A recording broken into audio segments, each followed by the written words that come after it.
Sharpton's views and opinions are his own and do not necessarily represent those of Radio 1 Incorporated, our affiliates, our subsidiaries, or our advertisers. Keeping it real. I believe it's also important for the world to keep their eye on Israel's new prime minister, because there was a lot of protests going on against him because he was taking away a lot of the democratic rights in Israel. Be a part of the conversation. Have your say. They don't want a two-state solution. They want to see Israel totally destroyed. Israel is controlling everything about the Palestinians. Their resources, their food, their water, and life. Well, you're giving them no choice. Just keep it real. This thing with Israel is so dangerous, it's almost like start of World War III, and we're not careful. Live from the National Action Network corporate headquarters in New York. There's no side that can justify, to me, killing innocent people. Absolutely nothing. Keeping it real with the world's civil rights leader, the Reverend Al Sharpton. You ready, sir? You ready, sir? Just give me 2 minutes. Yes, sir.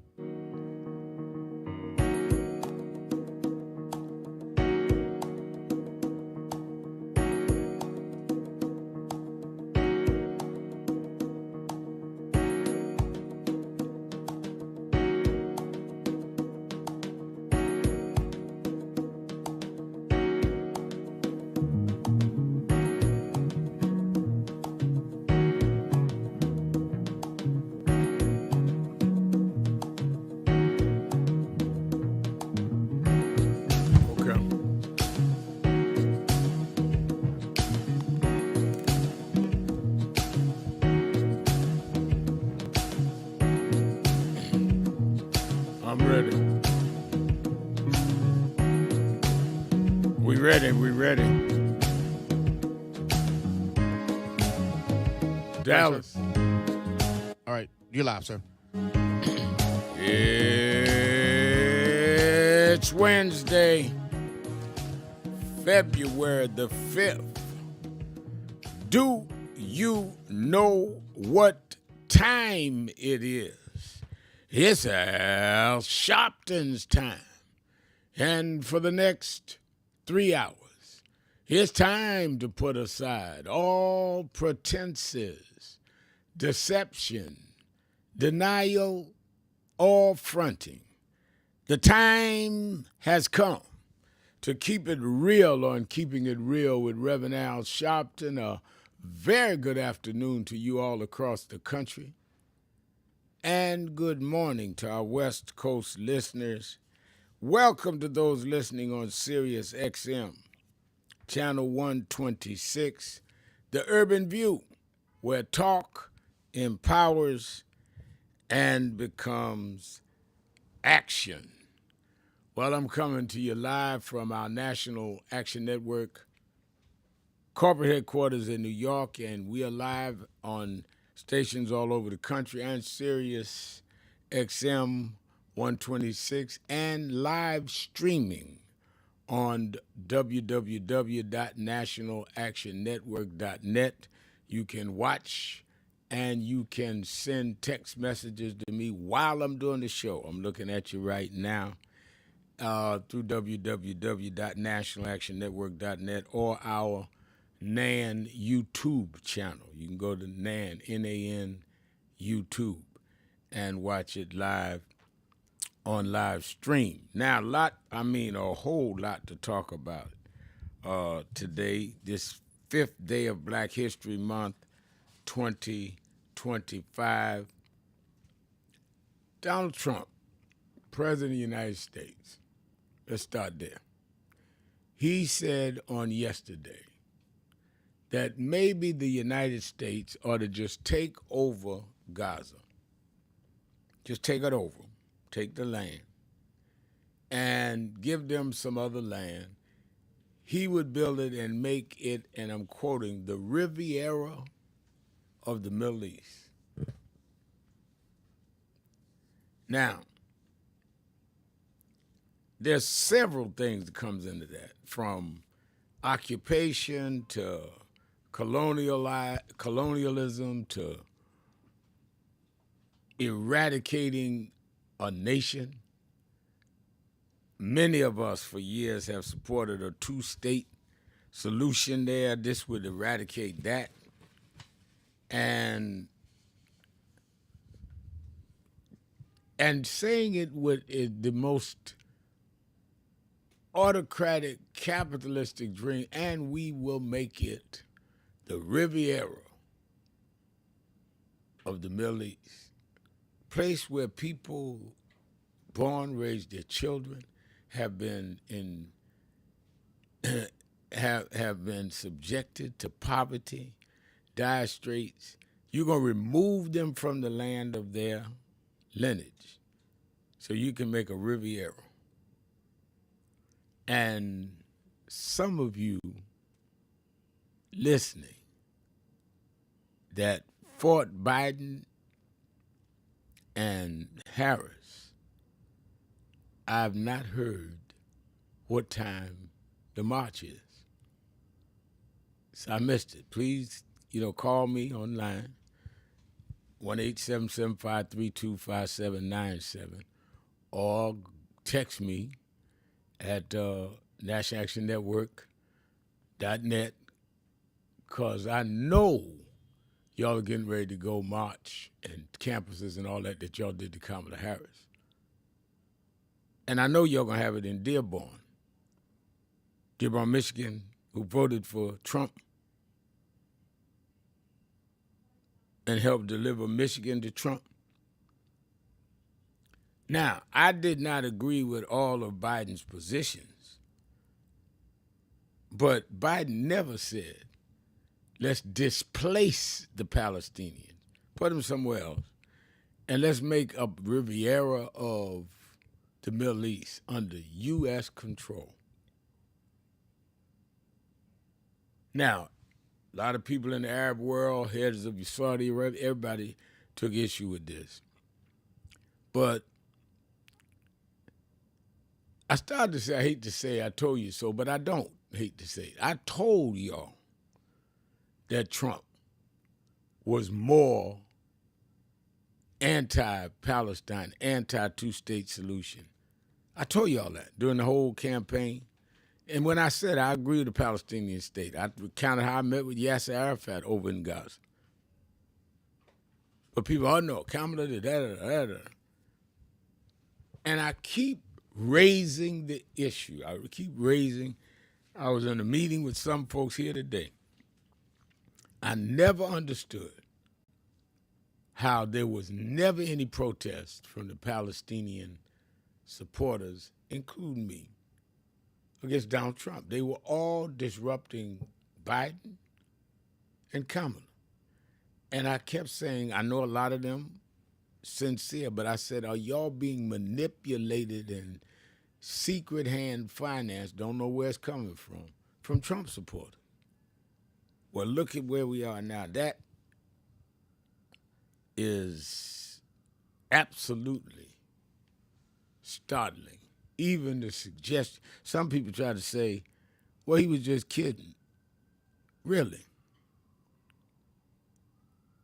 I think he sounded very serious. And let me add, he's standing there saying that with Benjamin Netanyahu standing there next to him. Let's talk about that. Let's talk about how the United States Postal Service has reversed its decision to halt parcel service from China. Initially, they had suspended package delivery from China and Hong Kong after Trump had ended the duty-free, but they've now reversed on that. Federal health workers terrified after DEI website publishes list of targets. Yes, you heard me right. A website called DEI Watch List has published names, photos, and salaries of mostly black federal health workers, labeling them targets for their involvement in diversity, equity, and inclusion. Targets now. The site linked to the American Accountability Foundation has sparked fear and alarm among employees, with some calling it psychological warfare. Public health leaders like Dr. Georges Benjamin have condemned the site as a racist intimidation tactic and urged law enforcement to investigate. It is over and over and over again that they have made it crystal clear that we are in a state of siege by anti-black forces, anti-anything other than white male forces, and anti-democratic forces. You got Elon Musk saying that he wants access to everybody's financial data.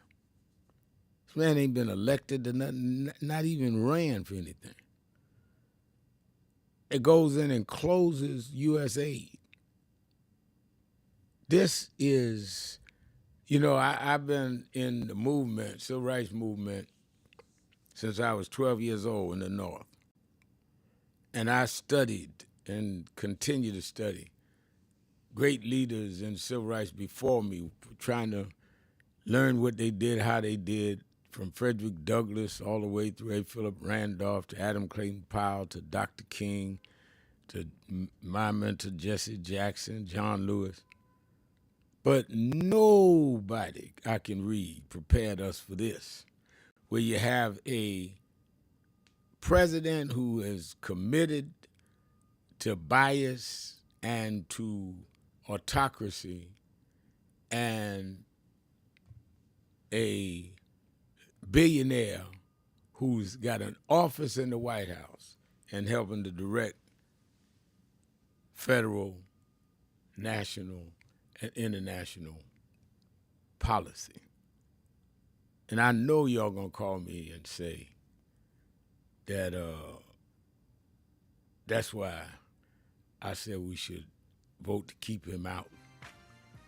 I know some of y'all are gonna repent today for saying I ain't voting, ain't no difference between Biden and Trump. I know y'all gonna repent about that. I'm gonna give you all the time in the world because I'm gonna open up the phones.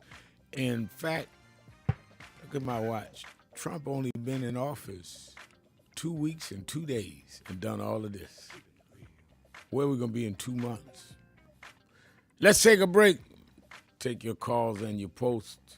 1-877-532-5797, 1-877-532-5797, or go to www.nationalactionnetwork.net. Go live stream, watch us as we do the show, and send me a text, and I'm gonna read some of them on the air. Keeping it real. Sharpton, where Frederick Douglass lay. Don't stand on the ground where Rosa Parks lay, unless you're going to really do what it is we committing to do. Because we wrestle not against flesh and blood, but against wickedness, principalities, wickedness in high places. I want everyone, if you are resolved, to just raise your right hand and repeat after me. I state your name, Al Sharpton, do solemnly commit that I will stand up and rise up in the name of Dr. King, in the name of Frederick Douglass, in the name of Rosa Parks, and I will defend equality for all, diversity, equality, inclusion, women's rights, LGBTQ rights, immigration rights. I commit, I take this oath that I will not become like those I'm fighting. I'm not for violence, but I will peacefully stand against those that want to bring us down.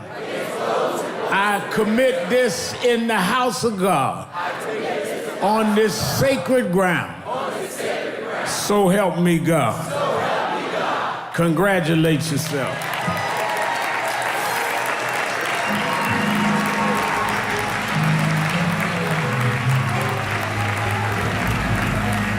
While you're standing, I want all the ministers to come. Let's join arms when they would march in the South.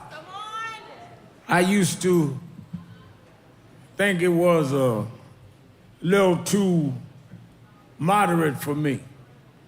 But as I read my history and got to know some of the lieutenants of Dr. King, I realized it took a lot of strength to face biting dogs, to face sheriff's club nightsticks, and somehow with no defense at all, they look at biting dogs in Birmingham, where Frederick Douglass laid. Don't stand on the ground where Rosa Parks lay, unless you're gonna really do what it is we committing to do.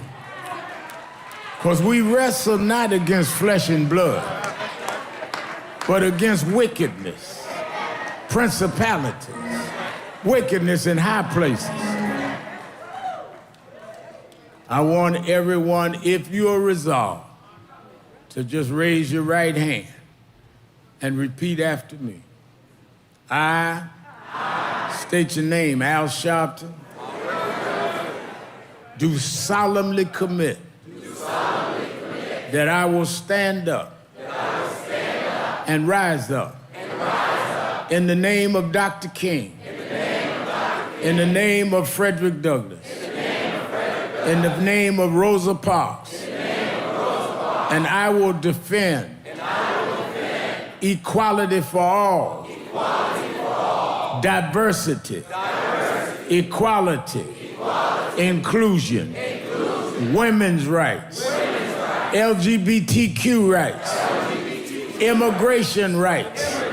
I commit, I take this oath that I will not become like those I'm fighting.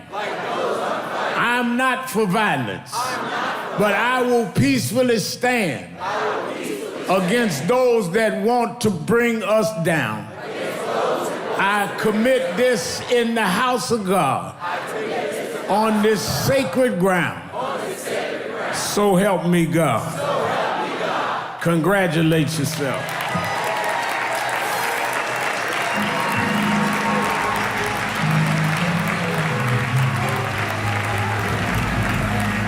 While you're standing, I want all the ministers to come. Let's join arms when they would march in the South.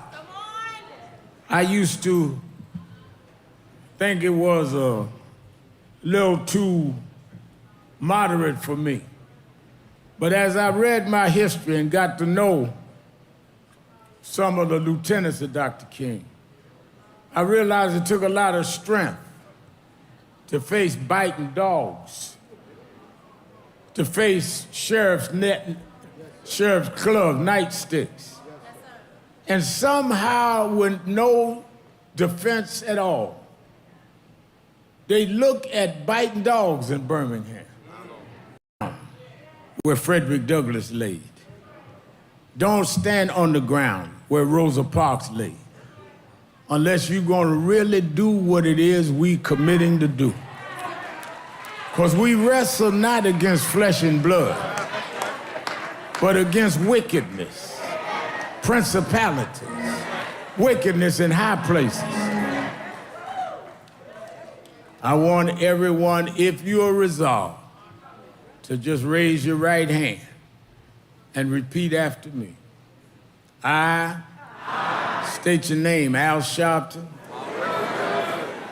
do solemnly commit that I will stand up and rise up in the name of Dr. King, in the name of Frederick Douglass, in the name of Rosa Parks, and I will defend equality for all, diversity, equality, inclusion, women's rights, LGBTQ rights, immigration rights.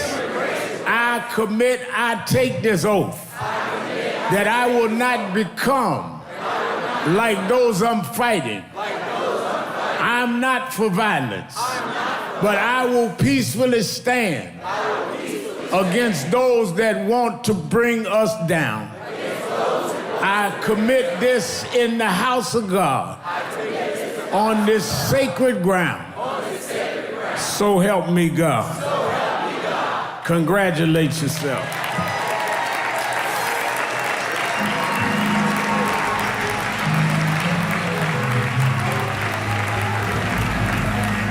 While you're standing, I want all the ministers to come. Let's join arms. When they would march in the South, I used to think it was a little too moderate for me. But as I read my history and got to know some of the lieutenants of Dr. King, I realized it took a lot of strength to face biting dogs, to face sheriff's club nightsticks, and somehow with no defense at all, they look at biting dogs in Birmingham, where Frederick Douglass laid. Don't stand on the ground where Rosa Parks laid, unless you're gonna really do what it is we committing to do. Because we wrestle not against flesh and blood. Good morning. When I was very young, coming into my teen years, just approaching them, and I began being mentored by civil rights leaders and ministers, a teacher at that time in the movement, a movement teacher, began having me read books, not only about movement and about theology, but about visualization and controlling my mind and projection of thought. And one of the lessons he taught me was to begin to act, not only visualize who and what you wanted to become.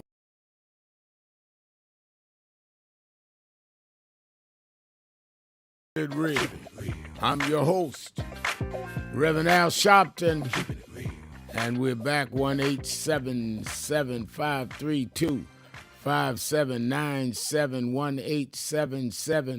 1-877-532-5797, Twitter.com, or go to www.nationalactionnetwork.net or to Nan at YouTube, and you can watch us live stream. And I'm reading a lot of your posts. Got one post from Dothan, Alabama. That's where my mother was born and raised and is buried. Dothan, Alabama. She sent me, she's listening. Glad to have you listening. This is Black History Month, and I'm taking your calls on Black History Month and all of the issues of the day.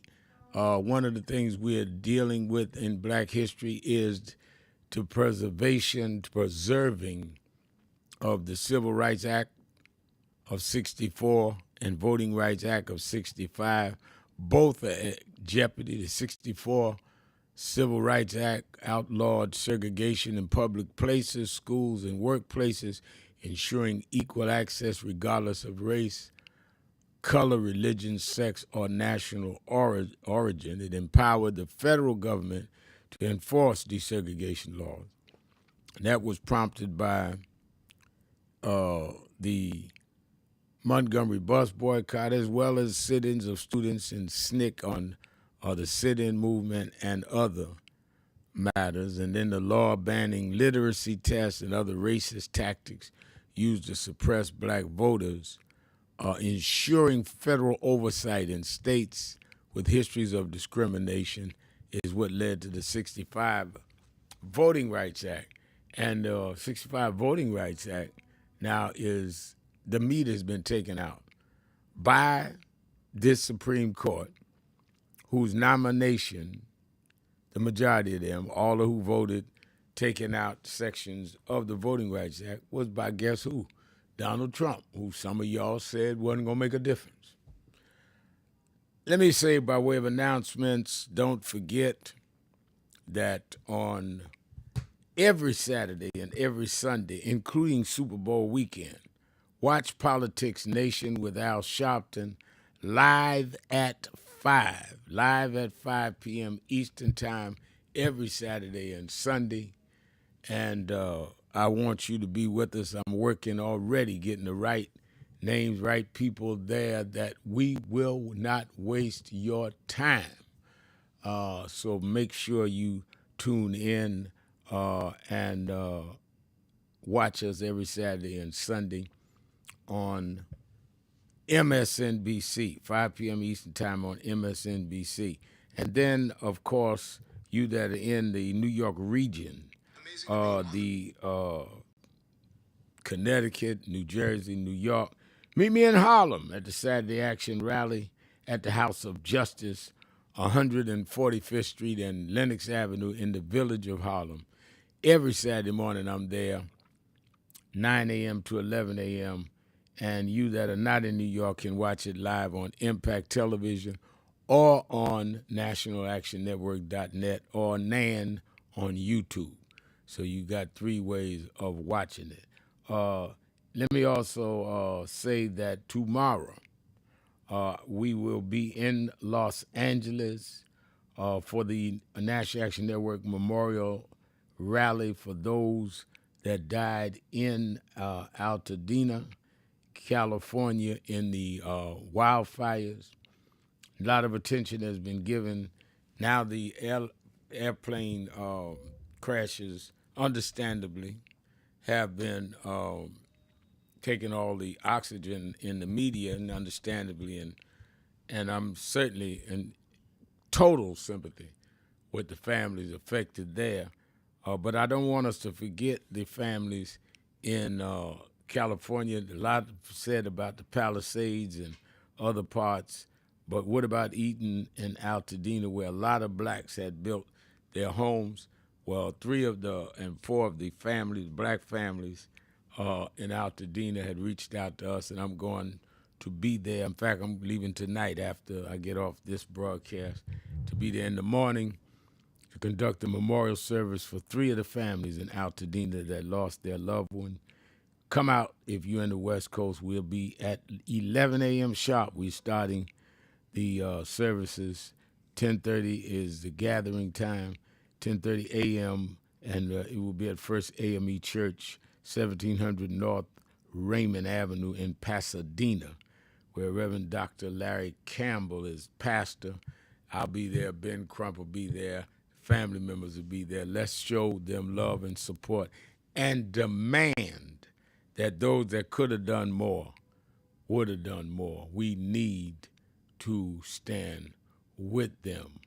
So a lot of people calling, a lot of people texting. I'm gonna try to get to everybody. 1-877-532-5797, or go to nationalactionnetwork.net, and you can text me, or what is the proper term? Not text me, comment. Go into the comments, and we will read your comments. Some of them I'll read on the air. I see rest in peace, Greg Merrick from Forensic Accountant. Forensic Accountant been giving me comments since we started. First day we started this was yesterday. He been right on it. I appreciate it. Let's go to the phones and the texts. Let's start with Atlanta, Georgia, WAOK with Faye. Faye, you're keeping it real with Al Sharpton. Good afternoon, Reverend Al. Good afternoon. You're doing well. Thank you. I'm fine. That's good. Thank you. I am so upset about these Palestinians out there up there, I guess, north or Midwest or wherever, because, like you said, they were quick to rally against um, um, Vice President Kamala. They were quick to rally against her, but now they can't come out. That almost turned me against them. That almost turned me against them. Yeah, no, it is the height of, on one level, thank you for your call, on one level it's the height of hypocrisy. Another level, some of it is cowardice. And all I'm saying is I support the two-state solution. I've been over there, met with Arafat and with Sharon Peres. But I always said, even though I don't think Biden went far enough, that Trump would be worse. Now he is mockingly saying, I can turn it into the Riviera, the Middle East. America ought to take the land.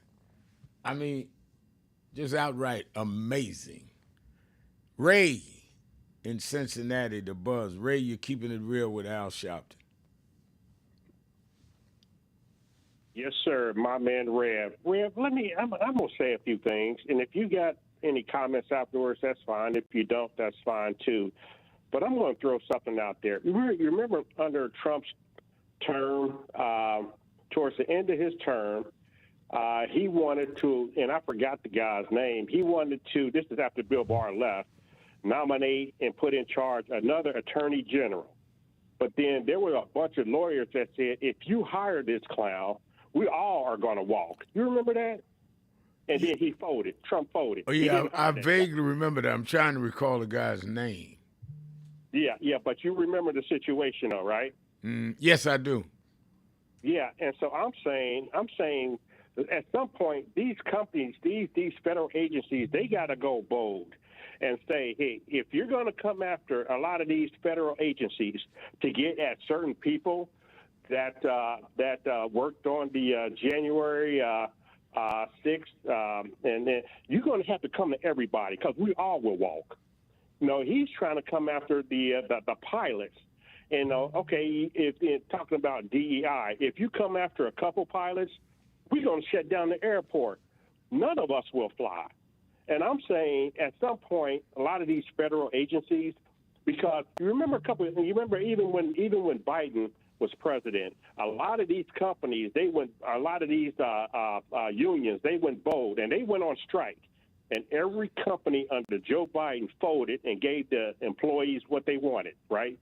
And so Trump needs these federal agencies. You know, you can't shut them down. But if you threaten to walk, I think a lot of Trump he likes to wolf a lot, and then just to see what's going to happen. Yeah, so well, I tell you this in response to that, and thank you for your call, is that is why I said on January 20th at the Martin Luther King Day rally we had in Washington that we would take 90 days, and we've been working on it every day, studying which companies have dropped DEI and have publicly repudiated it, to say which of them that we know we can bring to an economic crisis to deal with dropping us, then we need to drop you with a boycott. And we're taking our time because we do not want to jump on a company we cannot defeat. And if we can have a successful boycott, then we can also have a successful we ain't gonna fly. We got to show folks we can organize again. That's why it's got to be strategic and deliberate, not just jumping out emotionally. Because they are saying it ain't gonna last. We got to show it does. Let's take a break. Be right back. More of you on the phones and more of your text messages I'll read on the air. Keeping it real. Sharpton. 1-877-532-5797 or text me with live stream in the comments at www.nationalactionnetwork.net or YouTube at NAN. People with big dreams and that begin operating, acting, and behaving in accord with those dreams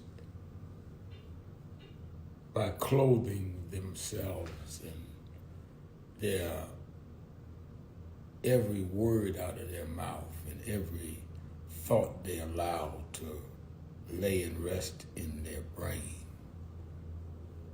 is totally committed to the big dream they have in life, the big dreams they are determined to achieve. Others around you and I had dreams, but they couldn't get past their demons rather than confront their demons and defeat them, or at least neutralize them. They justified them. So they became part of their permanent landscape rather than something they had neutralized and eradicated. But those of us that kept dreaming, that kept going forward,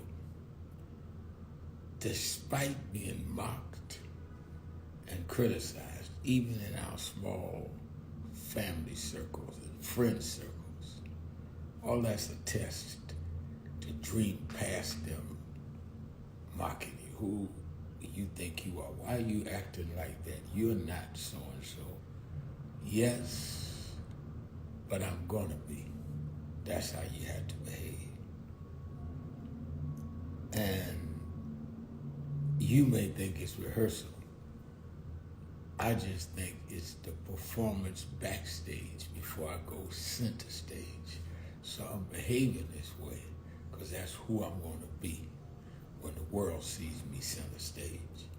Now, when the world, and your world could be big, small, could be just in your little local job or business, or it could be big, but when the world sees you, know that there are going to be some people that see you differently. Some going to praise you, some going to embrace you, some going to criticize you. But emotional maturity is letting people go ahead and respond and react, knowing their narrative. Somebody wrote this, knowing their narratives have nothing to do with who you really are. So let them run their mouth or write what they're going to write, say what they're going to say, text whatever they're going to text. It had nothing to do with your reality. It had nothing to do with who you are. Because if your voice held no power, they wouldn't be trying to silence your voice. So the more they try to silence you, the more you know the power of your voice.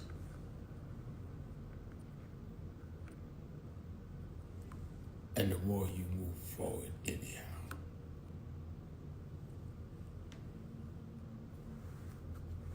Know that who deep down inside you want to become is just trying to break out of the inside into your external, which is why I started to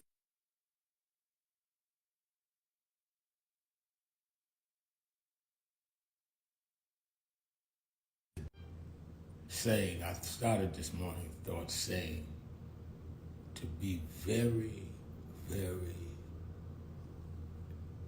committed to assuming the persona of who you want to be and be that until you become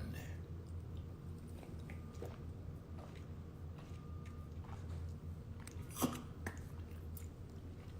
Don't only practice visualization, behave in a way that leads to actualization, and you will become your fondest dream,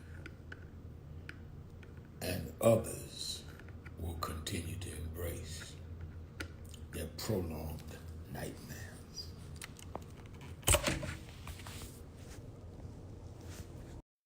People with big dreams and that begin operating, acting, and behaving in accord with those dreams by clothing themselves and their every word out of their mouth and every thought they allow to lay and rest in their brain is totally committed to the big dream they have in life, the big dreams they are determined to achieve. Others around you and I had dreams, but they couldn't get past their demons rather than confront their demons and defeat them or at least neutralize them. They justified them. So they became part of their permanent landscape rather than something they had neutralized and eradicated. But those of us that kept dreaming, that kept going forward, despite being mocked and criticized, even in our small family circles and friend circles, all that's a test to dream past them mocking you. Who you think you are? Why are you acting like that? You're not so-and-so. Yes, but I'm gonna be.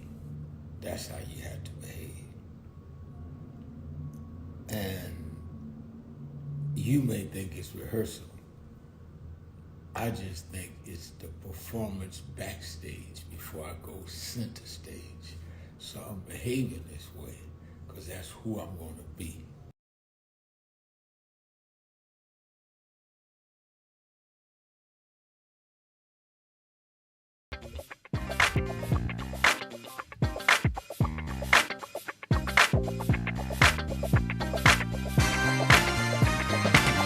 You're live. Keeping it real, keeping it real.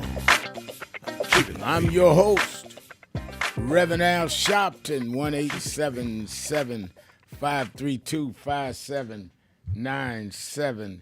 Let me go to my workout buddy. I know he's going to be up here for the National Action Network convention, and I announced it yesterday. The convention will be in New York, free, the April 2nd through the 5th. I expect by that convention, we'll be announcing our boycott strategy.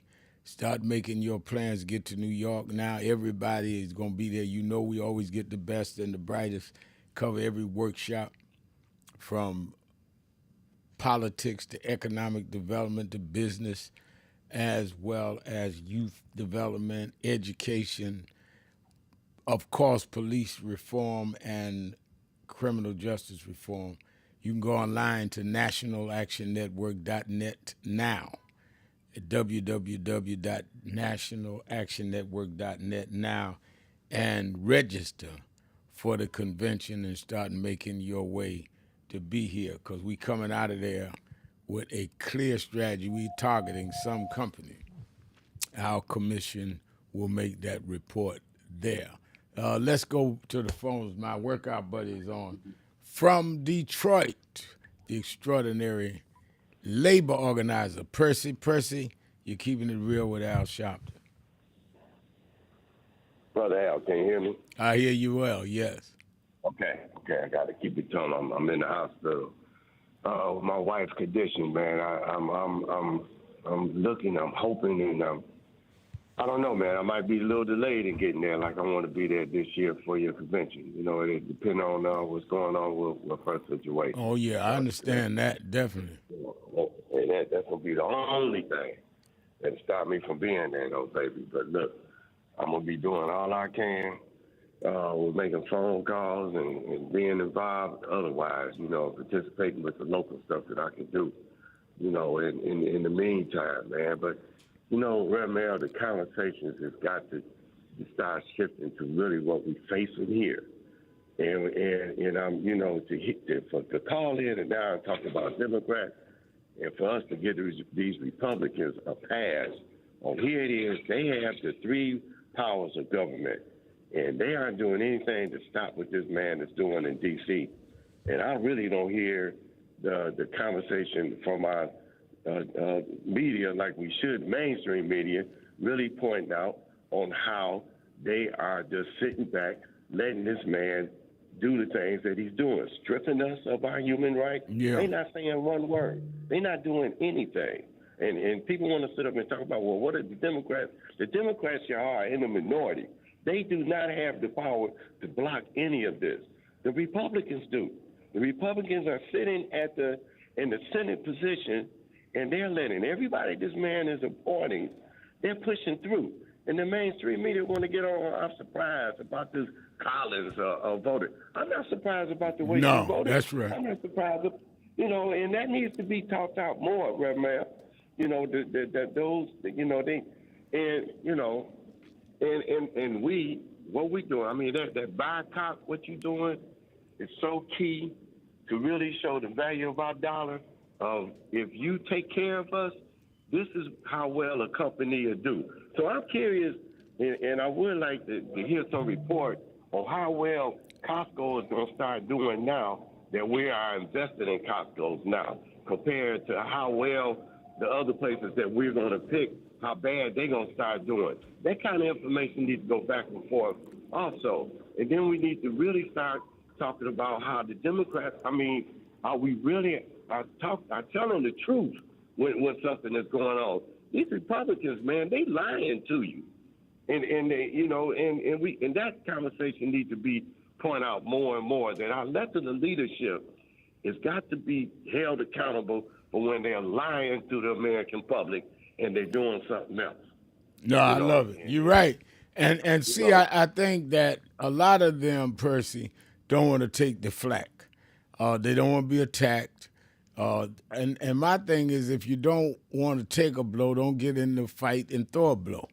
So you get people that's going to call you all kinds of names. Why? You know why? Because they trying to stop and in many ways distract from what you're trying to get done.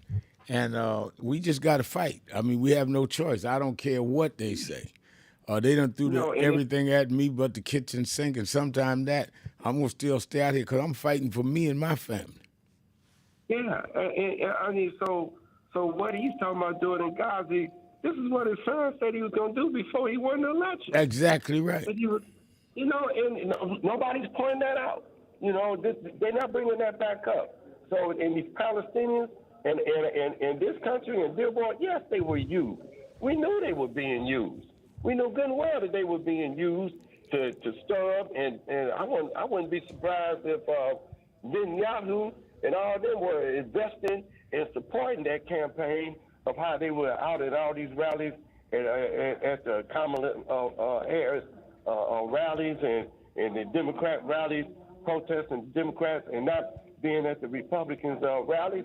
This was their whole plan, was to divide your vote, get you not to participate, knock your numbers down so you wouldn't be civically involved.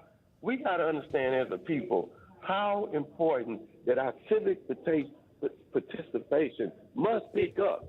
If we don't get involved civically, the other people that's trying to hurt us are going to be involved civically, and they're going to continue to hurt you. And they proved that. They proved that in this last election. That that is why. And they tried to discourage and they tried to smear. I was reading early this morning when I got out the gym. They're trying to smear the organization that Stacey Abrams led in Georgia. Well, if it wasn't for Stacey Abrams in that organization, Raphael Warnock would not have won. As well as Ossoff would not have won. They registered those voters and brought them out. Just like they come with this. We brought the Central Park Five, two of them. We went all over this country from North Carolina to Pennsylvania to Nevada to L.A. and all, and we cost almost $1 million.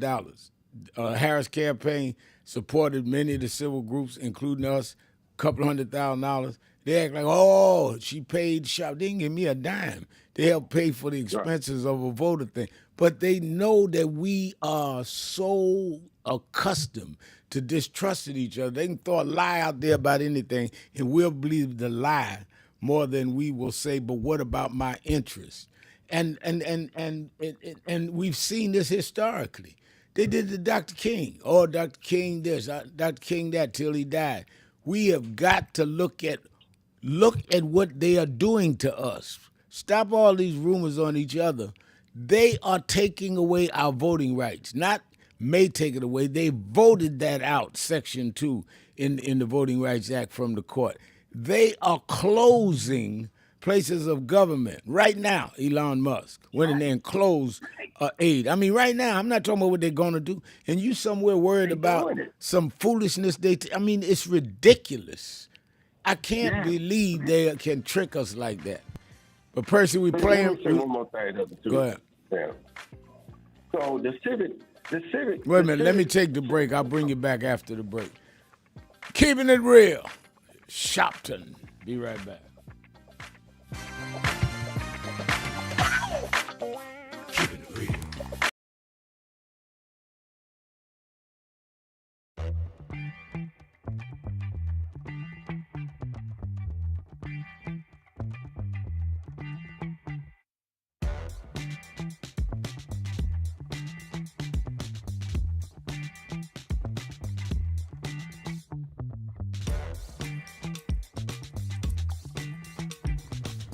You know, I was talking down in the gym about struggle and legacy.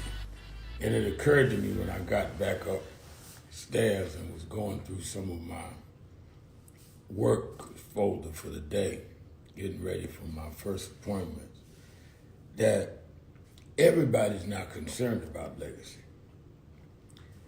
And it brought me to the thought that at some point in life, and I would suggest sooner than later, like right now sooner, you got to be honest with yourself about what really is the truth about your feelings, your goals, where you're at in life. Everyone is not concerned about a legacy. And if you're not, be honest about it. Say, I don't care what people remember, think, family brings with them when I'm gone. I'm going to enjoy the moment, whatever that is, that makes me enjoy at that moment. Or I don't care about what goes ahead as long as I'm comfortable. Some people are like that. They have no real goals. They're all right where they are. As long as nothing goes bad, they're good. Others have goals and strive and work hard, set benchmarks and try to receive the victory of achieving goals. This is what I want to do. This is what I want to get done. I'm not satisfied where I am. Where I am is cool, but it ain't cool enough. That's where they are. And then others have goals, but also wants to leave a legacy, wants to have stood for something.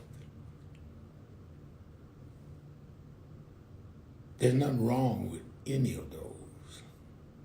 Whether you're good where you're at, whether you're trying to strive for goals, whether you're trying to strive for goals and legacy. Nothing wrong with any of those. What is wrong is if you lie to yourself about which category you're in. If you have made up your mind, you ain't into all of that stuff or trying to reach heights and all of that, that you just want to be good where you're at, just have a comfortable life and everything's good and the rest of the world, let the rest of the world handle. I'm good. Be honest. I know some people that were more upset the few hours that they lost TikTok than them losing their civil rights. That's who they are. Then some of us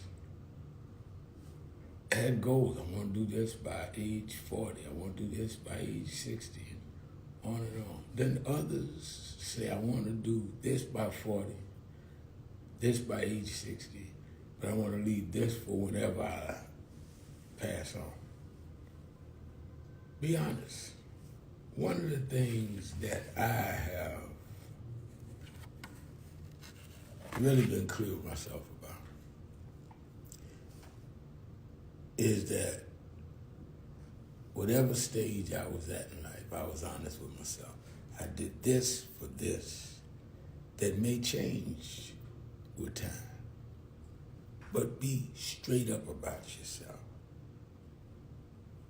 Don't have any self-deception. And be clear.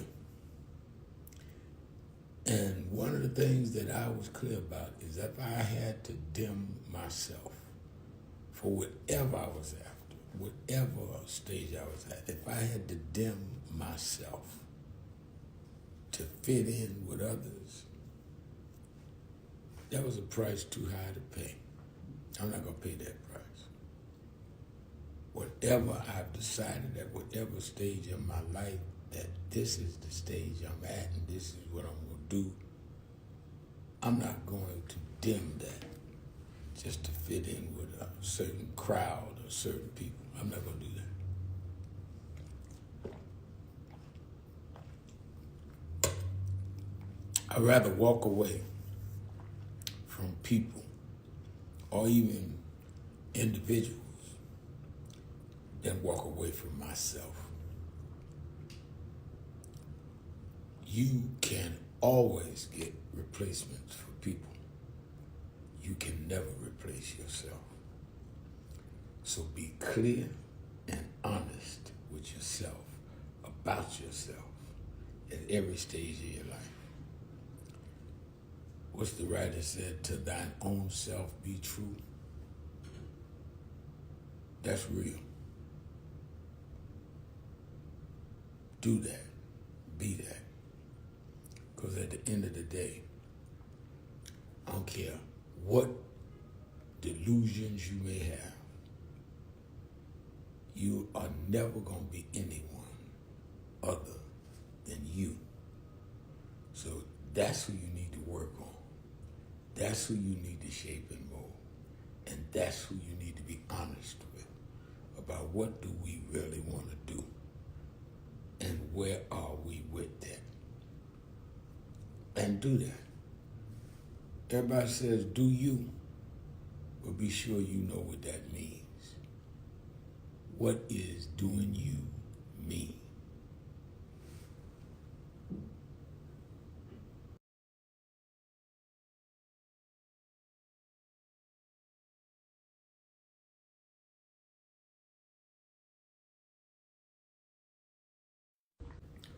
You know, I was talking down in the gym about struggle and legacy.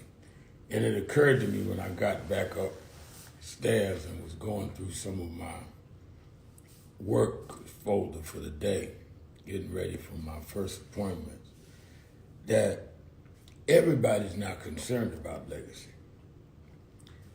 And it brought me to the thought that at some point in life, and I would suggest sooner than later, like right now sooner, you got to be honest with yourself about what really is the truth about your feelings, your goals, where you're at in life. Everyone is not concerned about a legacy. And if you're not, be honest about yourself. I don't care what people remember, think, family brings with them when I'm gone. I'm going to enjoy the moment, whatever that is, that makes me enjoy at that moment. Or I don't care about what goes ahead as long as I'm comfortable. Some people are like that. They have no real goals. They're all right where they are. As long as nothing goes bad, they're good. Others have goals and strive and work hard, set benchmarks and try to receive the victory of achieving goals. This is what I want to do. This is what I want to get done. I'm not satisfied where I am. Where I am is cool, but it ain't cool enough. That's where they are. And then others have goals, but also wants to leave a legacy, wants to have stood for something. There's nothing wrong with any of those. Whether you're good where you're at, whether you're trying to strive for goals, whether you're trying to strive for goals and legacy. Nothing wrong with any of those. What is wrong is if you lie to yourself about which category you're in. If you have made up your mind, you ain't into all of that stuff or trying to reach heights and all of that, that you just want to be good where you're at, just have a comfortable life and everything's good and the rest of the world, let the rest of the world handle. I'm good. Be honest. I know some people that were more upset the few hours that they lost TikTok than them losing their civil rights. That's who they are.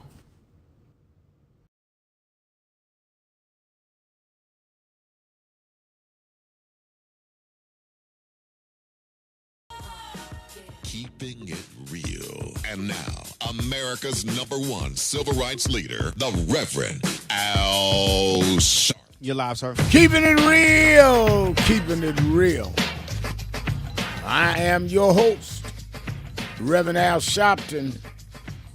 1-877-532-5797. Let's go back to Brother Percy in Detroit. Go ahead, Brother Percy. Yeah, Reverend Al, we got to lead the conversation, man. So the next move is now they're going after education. Yeah, they say they're going to knock out the Department of Education. Can you believe that? So they can start doing vouchers, and have people to be able to go to private schools instead. So our conversation needs to be, no, we need every zip code to have strong education. There's no way that every kid should be able to, regardless of the way he lives, be able to walk out of his house and go to a thriving school that's giving him the strong education that he needs to be able to excel in life. Our kids should be able to speak more than one language. Just dumbing down our kids, talking about we can't be woke to the point to where we can't read about our history. That is strictly dumbing us down.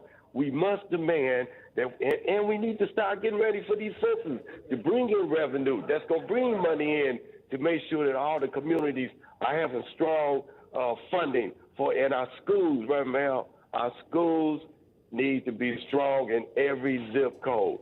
We cannot afford to fall for public schools to be removed because public schools have to address every person that needs education. They can't pick and choose a person that might be physically deformed. They can't pick a person who might be physically challenged because of what's going on in the household. Public schools got to deal with every kid that's breathing, and we must fund that every zip code so these kids that are challenged with stuff like this, that they have an opportunity to be their best that they can be instead of taking our tax dollars and putting it in these private schools. If you look, you and Brother Al, we in the 70s. When we grew up, they had the Catholic schools, and the parents who were able to send their kids to Catholic schools, they paid for it. Yeah. If you want to advance a school, then you pay for a private school and let your kids go there. But our public school systems need to be better funded, better supplied, so our community and our kids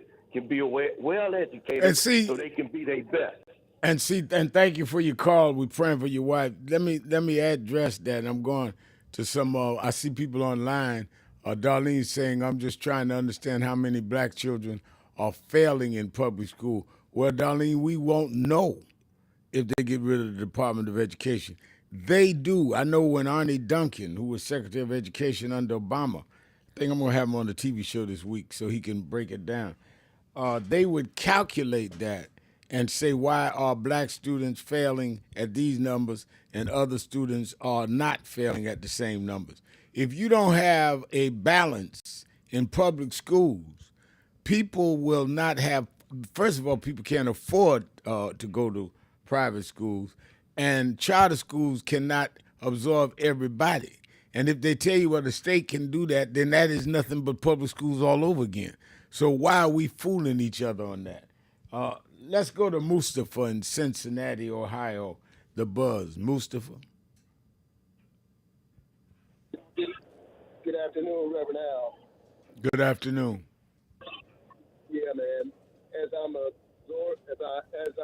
watching all this unfold, and when we look at public schools, if you begin to eliminate that and dumb it down, the only place left is the cemetery and the penitentiary.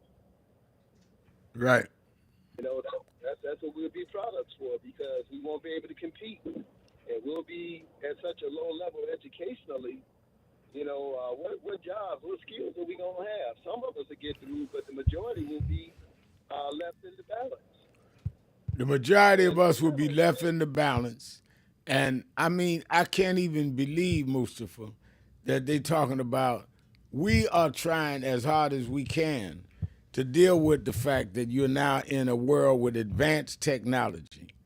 Our kids, I have one grandchild, 6 years old, Marcus Al, who watches everything with things in his hand, technology, you know, whatever games they give kids, whatever TikTok and all. If you take public education out, they will not have access to anything other than what is programmed through social media that is mostly entertainment and degrading. This is as dangerous as it can get. And those that can afford to send their kids to private school, or as you stated, Catholic school or yeshiva or something of the sort, they can isolate their kids and have them better prepared. But what about the masses of our community? The masses of most communities can't afford that. So why would you even be talking about ending the Department of Education? It needs to be better. I'm not one saying that it is in great shape, but it's all we have. The alternative is to have nothing. And you know, those who are paying attention would have to be asking themselves, wow, is this what I voted for?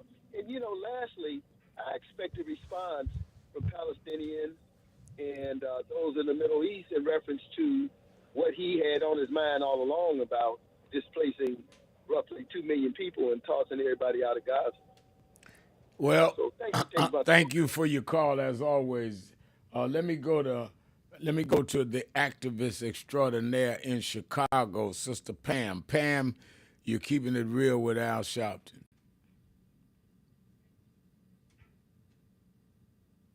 Pam, she there? just hung up. She just hung up. Pam's not there. Let me go to Jacob in Philadelphia, Pennsylvania. Jacob.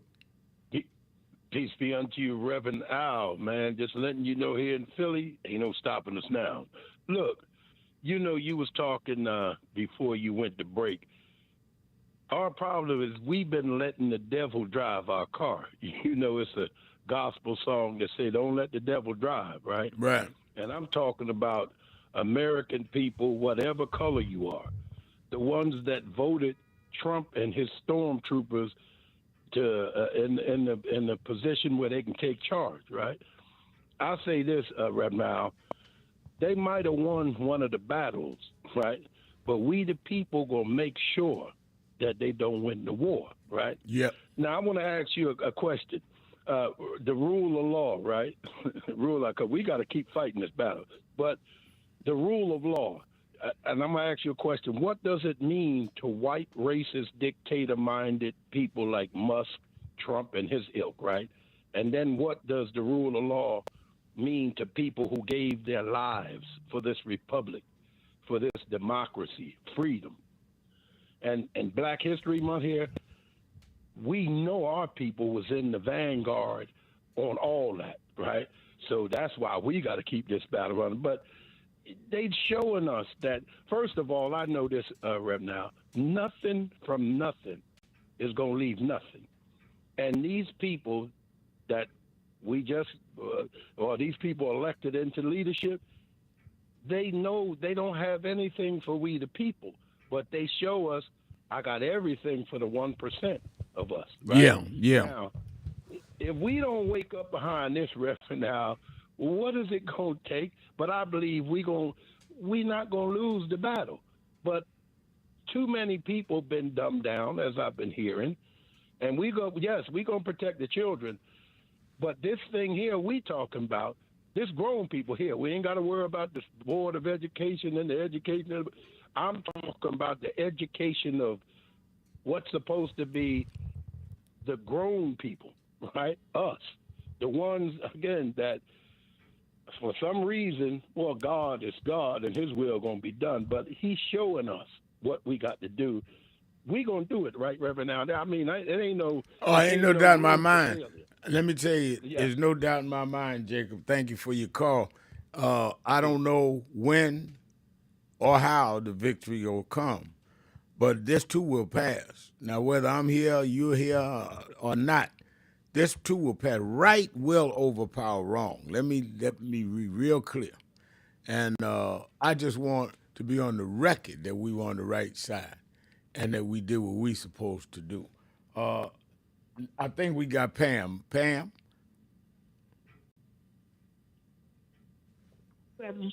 Yes, I'm here, Reverend Sharpton. How are you? Good. How you doing? Good. Thank you. Just discussed it, but we have to talk about some real-world effects of what this sexual abuse or insurrectionist is doing. Talk to some people in the medical profession regarding just freezing of funds for all kinds of research and all kinds of health programs. That's one. Next, talk to another doctor who said that he knew people, because of the freeze on the U.S. aid, were stuck in Sri Lanka. So I have to imagine that other people who are in foreign countries helping to administer this U.S. aid program are also stuck and just abandoned and told that, they're laid off or temporarily out of work, whatever it is. So we don't even have an idea of how many employees or people. So these are real world effects. And then as we talk about the Department of Education, here's what I know, firsthand experience, Reverend Sharpton, from protesting, from being in the system here in Chicago. We know that there were monies that were diverted from the public school system. That's right.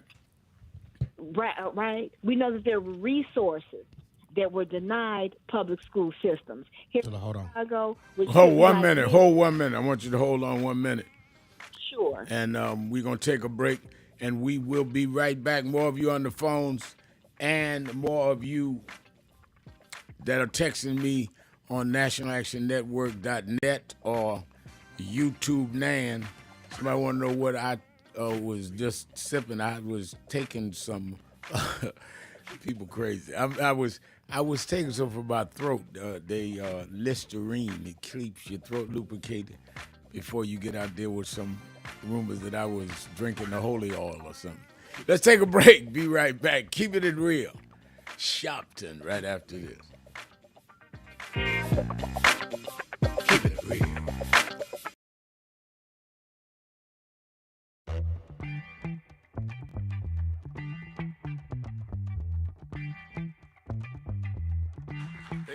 And when we boycott, it's not a shake down, it's a shake up. We are not going to spend our money to be disregarded and disrespected. If you want some people to buy your stuff, then you need to respect the people that's buying it. One of the guys called me, Mal, can we talk about this? I said, you should have called me before you announced you was pulling DEI out.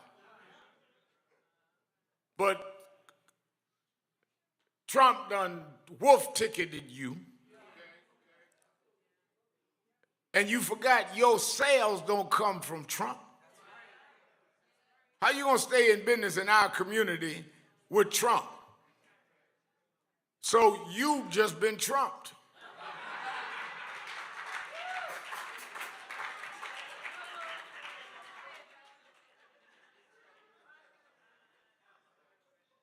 Let me say this.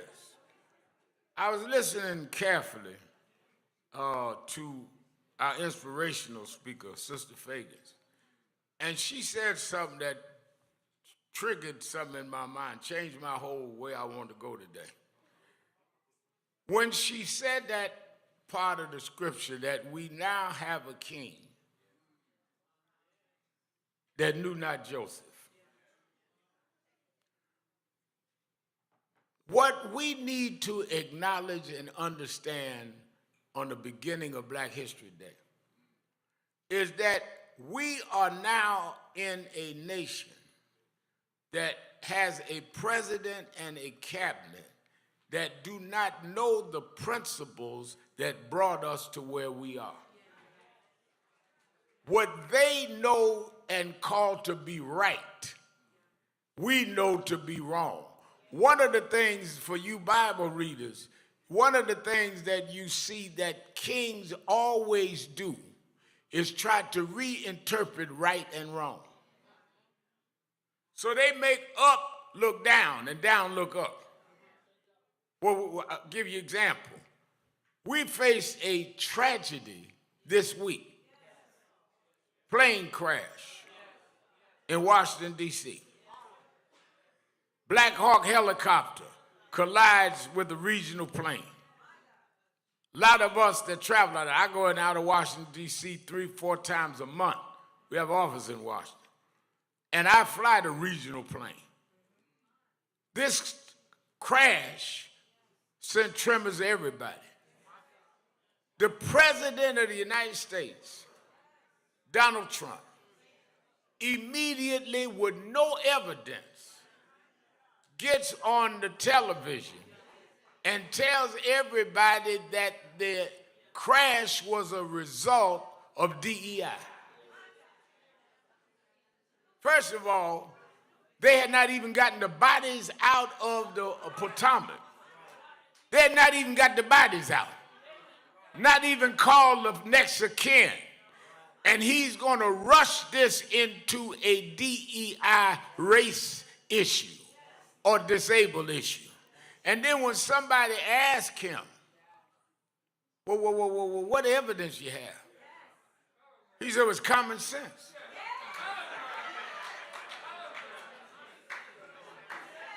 I'm not misquoting him. He says common sense. If there was a crash, it had to be a black or a brown or a disabled. Why? Because if you believe in white supremacy, a white could make that kind of accident. That's the common sense. At the same time, he puts in Hegseth as the head of the Pentagon. Guy unqualified. His own mama had written a letter about it. It's bad when your mama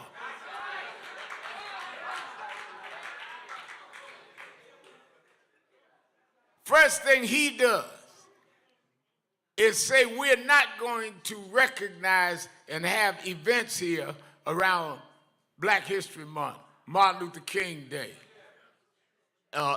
LGBTQ, Women's Day. Knock out all of that. What they're trying to do is sever any ties and memory of what rights are all about.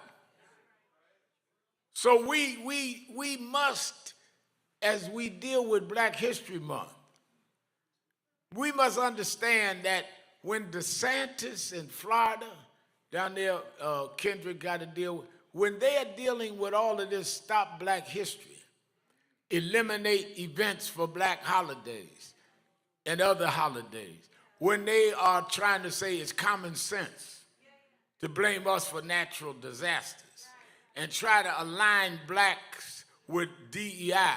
First of all, DEI is not just blacks.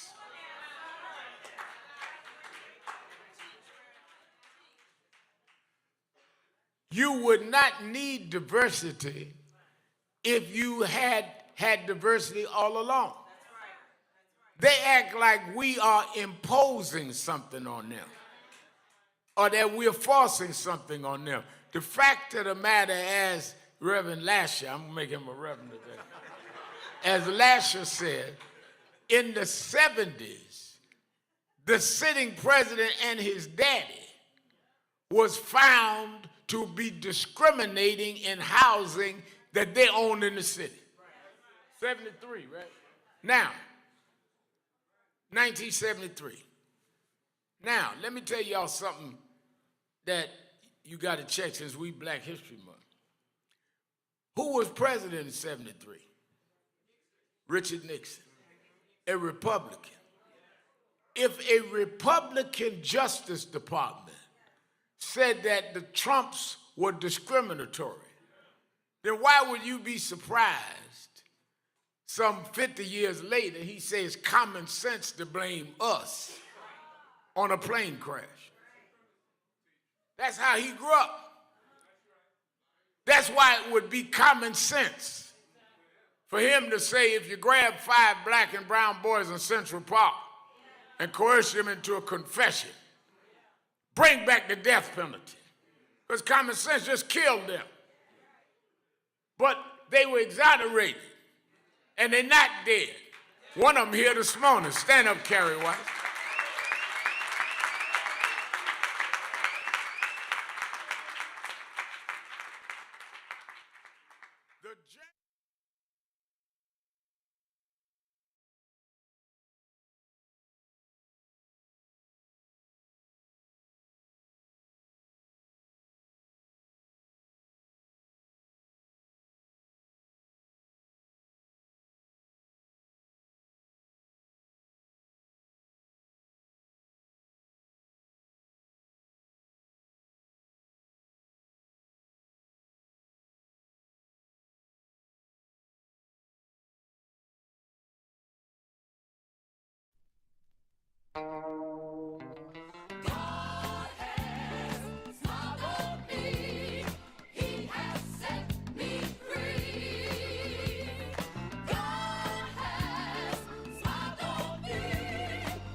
Three two 5797 1877 532 5797. Let's go back to Pam in Chicago. Go ahead, Pam. Thank you, Reverend Sharpton. I was commenting about the public school system. So really quickly on that, is that here in Chicago, we have a 2-tiered system. I benefited from public schools. Within the public school, high school I attended, we had a magnet program for all honor students. I was a part of that program. And then we had the regular program, Reverend Sharpton. So you had a 2-tiered system within the school system. And at that time, I saw the disparity as to the teachers I had access to, the resources I had access to, whereas the other students in the regular program didn't. So you magnify that now where you have whole public school, high schools, and grammar schools that are dedicated to the top tier of everything. And then in the neighborhood schools, they have to accept everybody, no matter your reading level, no matter your income level. And if we're in Chicago, we have about 17,000 approximately homeless students. The majority of those students attend public school, but you don't get nearly enough resources to help make sure that those children get what they need. Right. So so people have to understand public accommodations, well funded, which is where Reverend Dr. King, you, and many others fought for, our tax dollars pay for, that is the best way to educate the masses. But there's been such an attack on public school and the whole system that we haven't had the benefit of having it flourish because of funding, because of resources, because of educational talent. We haven't had the benefit of that. And that's not only in Chicago, but throughout this country. And really quickly, I'm going to comment on NFL. Really, you think it's beneficial to take the end racism out of the end zone? You think, who is that helping? Because you have an insurrectionist, sexual abuser, a white supremacist attending, so you can't have end racism. I wish that the NFL players had enough courage to say, well, we can't play today on the day of the Super Bowl until you put it back. I called the NFL, I called the Players Association. So I think that's ridiculous. Lastly, Reverend Sharpton, we are going to have to make sure we shore up our civil rights organizations. Our elected officials are going to have to speak out. A Representative Crockett can't be the only one telling it like it is. Right. And saying what we need to hear. Right. 80% plus of black men, 90% plus of black women got it right when we voted for Harris. So I'm going to shift real quick. The Democratic Party leadership. So when you tell me about messaging and what we need to do, I don't know what message you need to give to the white folk and other folk that supported that racist, the leader of the hate groups. What message are they going to craft? Because the eggs are still high, right? Gasoline is still high. And in some cases, the eggs have gone up. You're right. Yes. So I don't know what was he going to do. And if he's confiscating, and I'm talking about that the sexual abuser in the White House, if he's going to confiscate the land in Gaza and confiscate or terrorize Greenland, then what do you think he'll do for the black communities and the property that he wants in our community? Right. Absolutely How do right. you think he'll just use eminent domain and just take all of your property?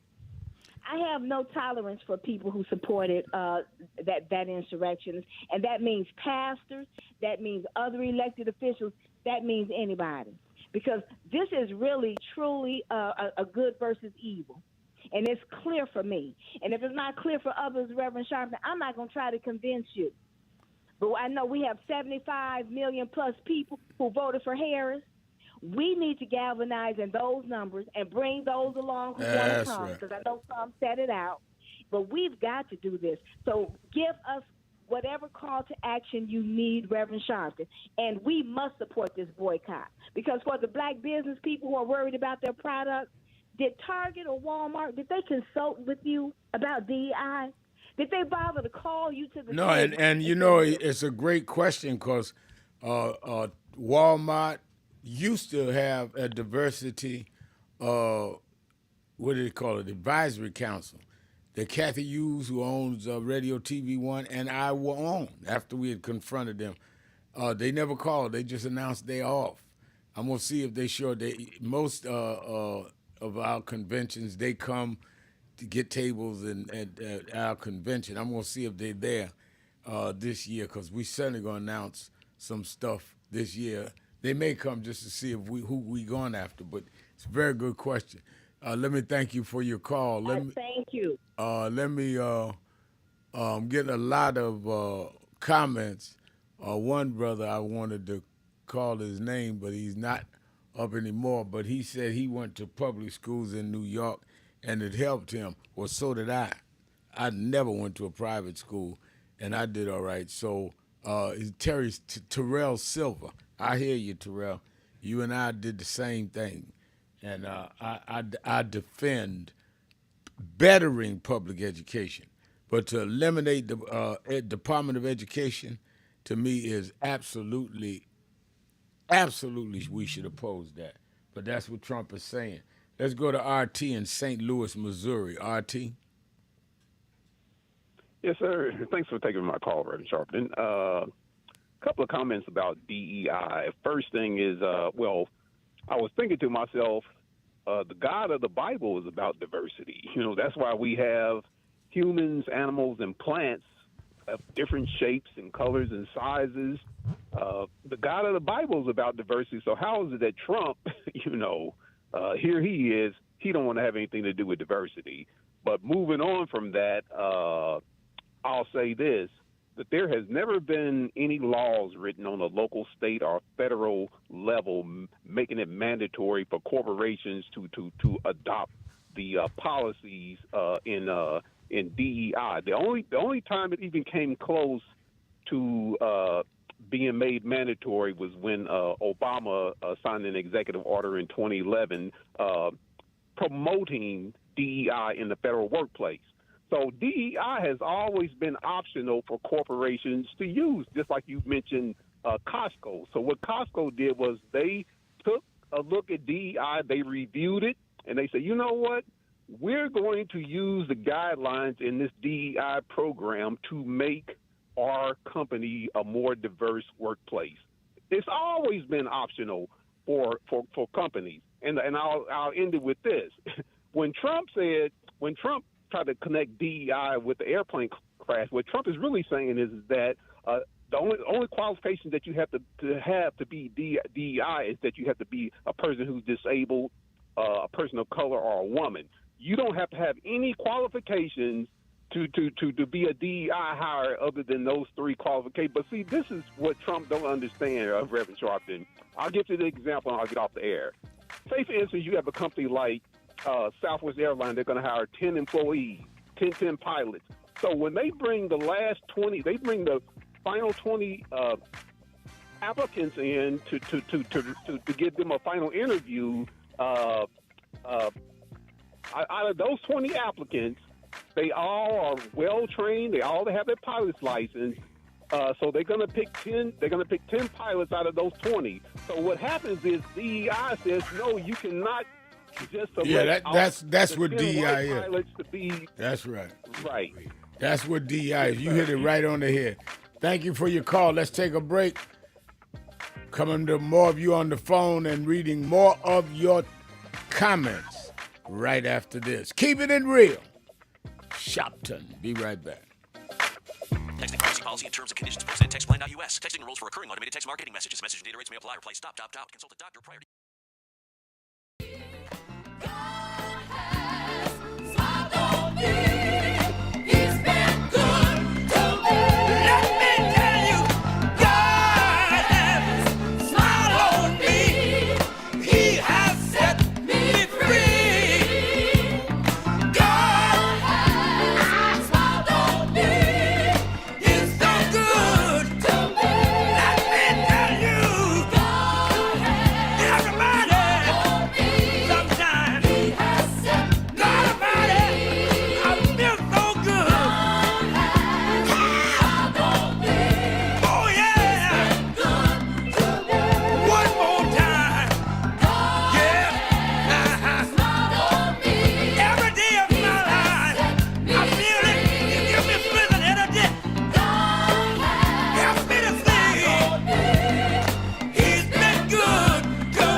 Traveling around the country, talking to the radio announcers, the church people, and the street people, telling them that God has smiled on me. God has smiled on you if you got breath in your body, if He woke you up this morning and started you on your way. And I want to tell you some stories of people that God smiled on. We know the story of Dr. Martin Luther King, how he started way back in Montgomery, Alabama in 1955, trying just to get dignity, trying to get respect. And he went all the way to the mountaintop. But he didn't forget about the brothers in the valley. He didn't forget about those trapped in the alley. And I hear Brother Martin King saying, God has smiled on me. He's been good to me. Let me tell you, God has smiled on me. It's been so good to me. Then I see as Dr. King went on, another man stepping to the forefront by the name of John F. Kennedy, who rose up and said, let's not stand back. Let's not wait for a handout. Let's wait for a way out. He said, ask not what your country can do for you, but what you can do for your country. He said, don't us gravel and don't us moan, because God done smile on us. Let me say it.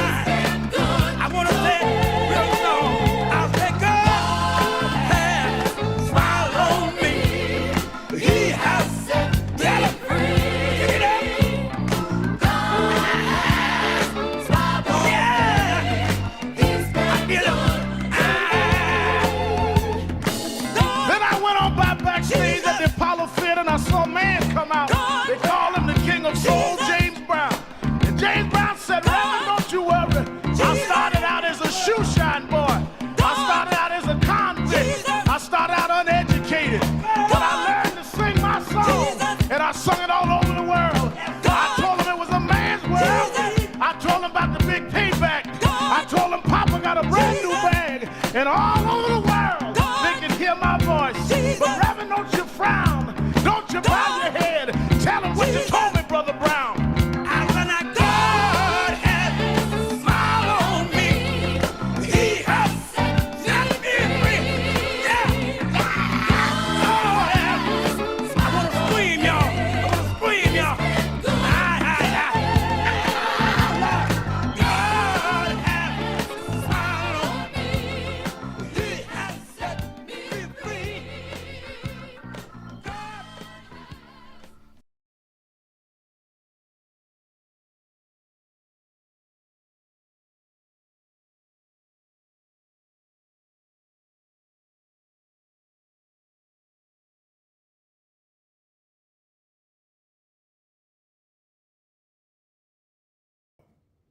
Struggle and legacy. And it occurred to me when I got back upstairs and was going through some of my work folder for the day, getting ready for my first appointments, that everybody's not concerned about legacy. And it brought me to the thought that at some point in life, and I would suggest sooner than later, like right now sooner, you got to be honest with yourself about what really is the truth about your feelings, your goals, where you're at in life. Everyone is not concerned about a legacy. And if you're not, be honest about it. Say, I don't care what people remember, think, family brings with them when I'm gone. I'm going to enjoy the moment, whatever that is, that makes me enjoy at that moment. Or I don't care about what goes ahead as long as I'm comfortable. Some people are like that. They have no real goals. They're all right where they are. As long as nothing goes bad, they're good. Others have goals and strive and work hard, set benchmarks and try to receive the victory of achieving goals. This is what I want to do. This is what I want to get done. I'm not satisfied where I am. Where I am is cool, but it ain't cool enough. That's where they are. And then others have goals, but also wants to leave a legacy, wants to have stood for something. There's nothing wrong with any of those. Whether you're good where you're at, whether you're trying to strive for goals, whether you're trying to strive for goals and legacy. Nothing wrong with any of those. What is wrong is if you lie to yourself about which category you're in. If you have made up your mind, you ain't into all of that stuff or trying to reach heights and all of that, that you just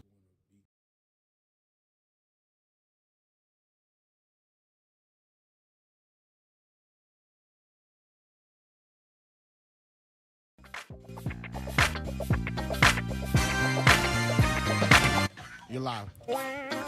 Keeping it real, keeping it real. I'm your host, Reverend Al Sharpton, and we're back. 1-877-532-5797, 1-877-532-5797, or give me your comments at www.nationalactionnetwork.net live stream or YouTube, our NAN YouTube page. Let me again remind you to watch and tell everybody to watch Politics Nation with Al Sharpton every Saturday and Sunday, 5 p.m. Eastern Time on MSNBC. And I'm working as early as today, booking some of the senators, Congress people. I want to talk about these issues with Trump, about eliminating the Department of Education. We're going to deal with that this weekend. We're going to deal with the continued fight around DEI. We're going to deal with this whole thing about he wants to remove the people from Gaza and the United States take it. You will need to watch it this weekend. You that are in the New York area, meet me or beat me to the Saturday Action Rally in Harlem. This Saturday I'll be there 9 a.m. to 11 a.m. at the House of Justice, 145th Street and Lenox Avenue. And that you that are not in the New York area, you can watch it live on Impact Television, or you can follow it on nationalactionnetwork.net or on our NAN YouTube page. Tomorrow, I will be in Los Angeles, where I will be the keynote speaker for the memorial services for victims in Altadena from the wildfires. This black area that was destroyed, we feel they have not been given enough attention. Attorney Ben Crump and I will be in L.A., and you that are in the Los Angeles and vicinity area, be there to stand with these families as they're lost in the fires at the First AME Church, 1700 North Raymond, 1700 North Raymond Avenue in Pasadena, California, which is right there near Altadena. And Dr. Larry Campbell is the pastor. Services will start at 11 o'clock. Doors open 10:30. I will be there. Make sure you in the California area come and stand with these families. All right, let's go back to the phones, 1-877-532-5797. Let's go to Still Bill in Cincinnati, Ohio, the Buzz. Still Bill. Good afternoon and happy Black History Month. Same to you, Still Bill. I am going to celebrate Black History Month as well as our Black holidays with or without Donald Trump's approval, okay? Plain and simple. I like that. I am not worried about Donald Trump. I tell you, he hasn't met God yet, but when he does, he's going to be shaking in his boots. But in the meantime, I just thought I'd call and just motivate everybody to learn that God is our president, okay?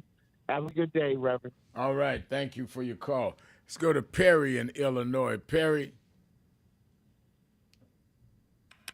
Hello. Hello, Reverend Al. Hello there.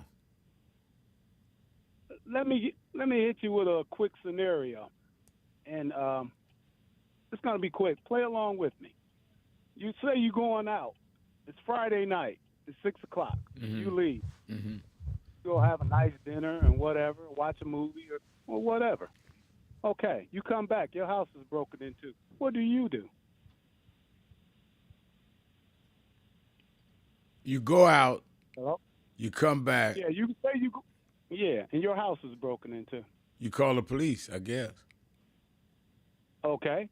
You call the police. That's what everybody would do that, right? Okay, on Friday night on the 31st, the biggest heist took place. $6 trillion got stolen. Elon Musk took all the banking records, took the Social Security numbers, connected a server and everything up to all that those computers, and took every person in America, business and individuals, personal data. Mm-hmm. And not one cop, no arrest. He's not gonna. Is he gonna lose his 11 contracts that he have with the government? No, he's right next to the White House, sitting in another office building where he's living. What person can break in a place and just do that? You can kick him out the country. No, I get your analogy. Perry. But the and you're correct about the outrageous act it was. But the reason why you couldn't have him arrested is he didn't break in. They gave him that authority. And if somebody comes to my house and I give them the key, I can't call the cops. Donald Trump, in broad daylight, in our face, gave him the key. He said he's the head of Dodge and he can do what he's empowered to do. That's the problem. Yeah, that is the problem. But he's not even authorized really to do that. But he's authorized by the president, and you're right. Why aren't the Congress people and the Senate questioning, does the president have the authority to give somebody that kind of authorization to take our private stuff? I think that they've allowed Trump to overstep his authority. They have. Yeah. They have. And what would say? Put it like this: if we get out of this, will they continue to let white guys do this? Well, the real question is, if we get out of this, will we continue to let anybody do this? But thank you for your call. Let me, one of the comments, Solomon Harris says, instead of bashing Trump all day, speak on new leaders in the Democratic Party. Well, one of the ways you're going to get new leaders is to explain why we need new leaders by standing up to Trump. Leaders is not based on being new. Leaders is telling the truth, and if the new ones will tell the truth and the old ones won't, then they will become the leaders. So I think a lot of us have a misconception what people follow what speaks to them as true, whether it's new or old. And I think that bashing Trump and standing up to Trump is what a lot of people are going to want to see, because I think that they were too weak in doing that before, in many ways, that they should have done it. I think if they'd been more aggressive, we might have had different results. Aaron Yeager says, how do you start a nonviolent revolution like Martin Luther King Jr.? You start with boycotts. You start with marches. Read how Dr. King did it. It's not rocket science. It's all documented. But you've got to be willing to struggle and stay in there and not look for instant results. They did the Montgomery bus boycott, Aaron, in 1955. They walked a year. Wouldn't ride a bus, carpooled and walked, saying it's better to walk in dignity than ride in shame. And then it took another 8 years before they got the Civil Rights Act. We want to have 3 rallies, an instant win, or otherwise we going home, going to do something else. I'm discouraged. You got to go for the long haul, not fight if you win, fight till you win. Nelson Mandela went to jail 27 years before they could rip down the walls of apartheid. We had to have that kind of commitment. Hopefully it won't take 9 years, or hopefully it won't take 27 years, but you got to be willing to pay the price. I will not live under any circumstance that I think is unfair without getting up every day, protesting, and in some way organizing to bring that kind of regime down. Let's go to Mehmet in Brooklyn, New York. Mehmet. Yes, how you doing, Riff? First of all, Elon Musk has authority from President Trump. He's an advisor. He has an advisory role. That's all presidents have advisors, and he's using Donald Trump is carrying out all of what he tells him to do. So there's no all these Democrats screaming Elon Musk is. This is Donald Trump listening to Elon Musk. And he's allowed to do that. The American people elected him to run the country, and he's allowed to run the country the way he wants. That's one. But number two... He's allowed to run the country in the boundaries of the law, not the way he wants. The boundaries of the law is that he has power to do and listen to advisors. And he has power to listen to advisors. But I think what many of us, including me, are questioning is, do those advisors have the right to go into the Treasury Department and take everyone's private financial data? There's no established precedent that any advisor to the president can do that. That's confidential information. Okay, and regarding Israel... No, don't okay and go on to something else after you made a point. Is that right or not right? You're asking you... I think appointed someone to that position and to take care of a certain issue, then the president, he should be able to access. So you think that the president should have the power to give someone the authority to get the confidential financial information, Social Security information of every citizen in the country, that he can appoint whoever he wants to if do he that? has the best interest in the Well, country. who and determines and if he he's has the carrying out best interest? president- Whatever happened to if an advisor worked for president. the president does not have that kind of power. The president can send him if there is an allegation of illegality to the Department of Justice, and they get the information and see if that's there. For him to empower a private citizen to review people's personal stuff, he does not have that authority. Thank you for your call. Let's take a break. We'll be right back. Keeping it real. Sharpton. Be right back. Keeping it real.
Country, talking to the radio announcers, the church people and the street people, telling them that God has smiled on me.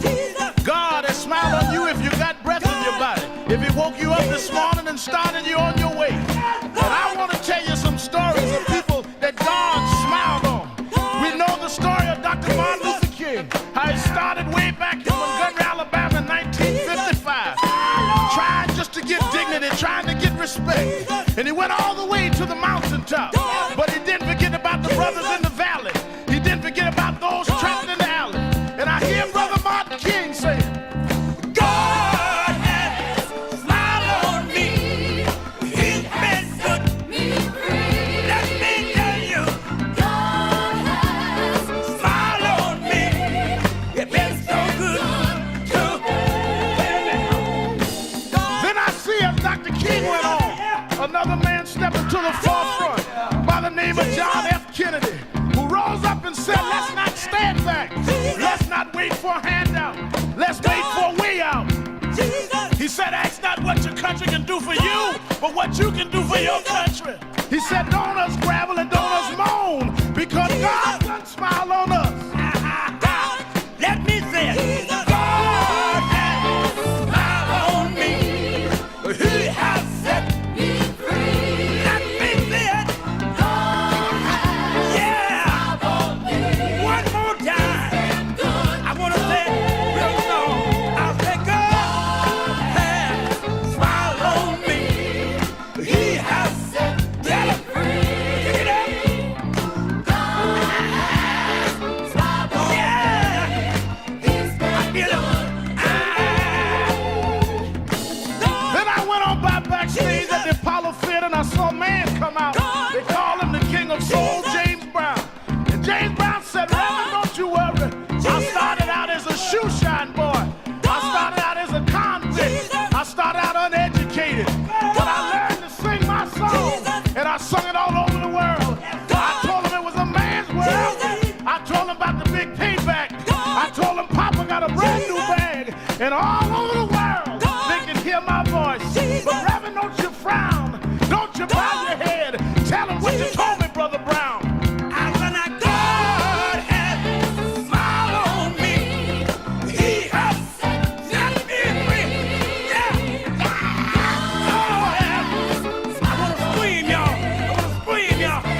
in New York.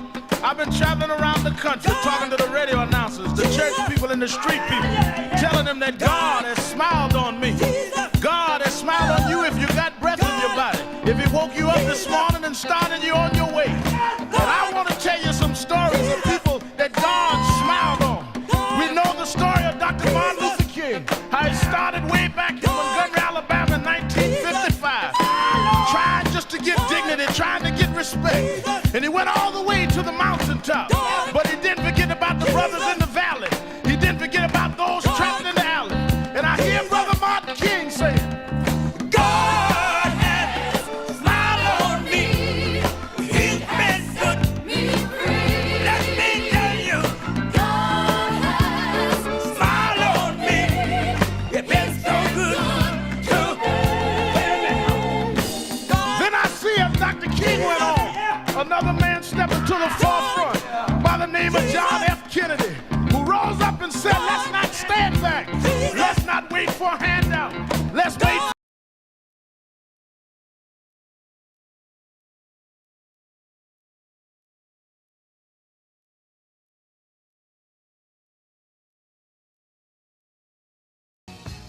We got a lot of callers and a lot of comments. Let me go to the callers and come back to the comments.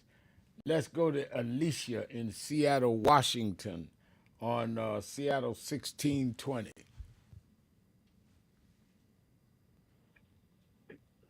Al Sharpton. Yes. It's a pleasure talking to you. Pleasure's mine. I wanted to make a comment about, a lot of the things that I've been seeing. And I think that a lot of the immigrants need to go study some black history so that they'll understand that right now I'm talking about, I'll be more specific with this situation with Latinos and Mexicans, because I've heard them several times claim that they built all the infrastructure, that they built Trump's house. Who said they built? Who said they built all the infrastructure and built Trump's house? Mexicans. I never heard that. How could they say that when many of them? I've never heard that. Many of them weren't even in the country when the White House was built. Yeah, that's the reason why I'm calling, because I'm just wondering, do they understand that black people have built this country 4 times over before they even came here? Yeah, but I think that we need to not traffic 1 or 2 foolish people. If you heard that, I've never heard any Mexicans or Latinos say that. But thank you for your call. I think that everybody understands we built this country. Now, whether they acknowledge it or not is another question. But I think everybody knows that we built the country and never got paid. So, no. You're right on there, Alicia. Let's go to Kaki in the DMV. Kaki? Hi, Reverend Al. First of all, again, I wanted to just say thank you. Thank you for your tireless, persistent leadership, and also for your patience, because it absolutely has to be a true calling for you to do what you do every day on our behalf, to deal with some of these people like Mehmet that called you earlier, to listen to a lot of this trash over and over and over every day from these self-hating people who just don't seem to get it. I tell you, you just, I thank you. I appreciate you for being you. Now, I wanted to speak on this whole Department of Education thing. These people are, I believe that it's all a part of their sadistic, diabolical, ruthless plan to take away the Department of Education, because they don't want not our children to be educated. They don't want the young adults to be educated. They want us to have to be faced with doing those so-called black jobs that he kept referring to. Now, in my mind, I think that those jobs are the jobs that most of the immigrants, a lot of the immigrants rather, are doing, the back-breaking, vegetable picking, fruit picking type jobs, hotel cleaning and all of that.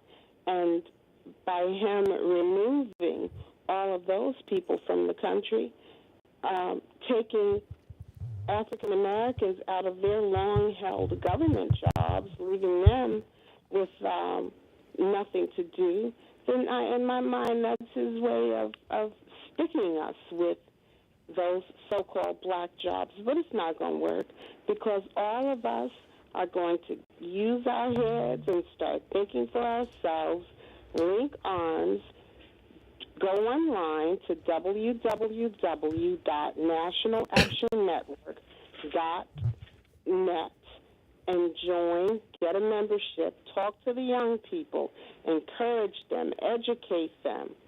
And I think that we're going to be okay. But stop complaining. If you're not going to do anything, stop complaining. Yeah, that's exactly right.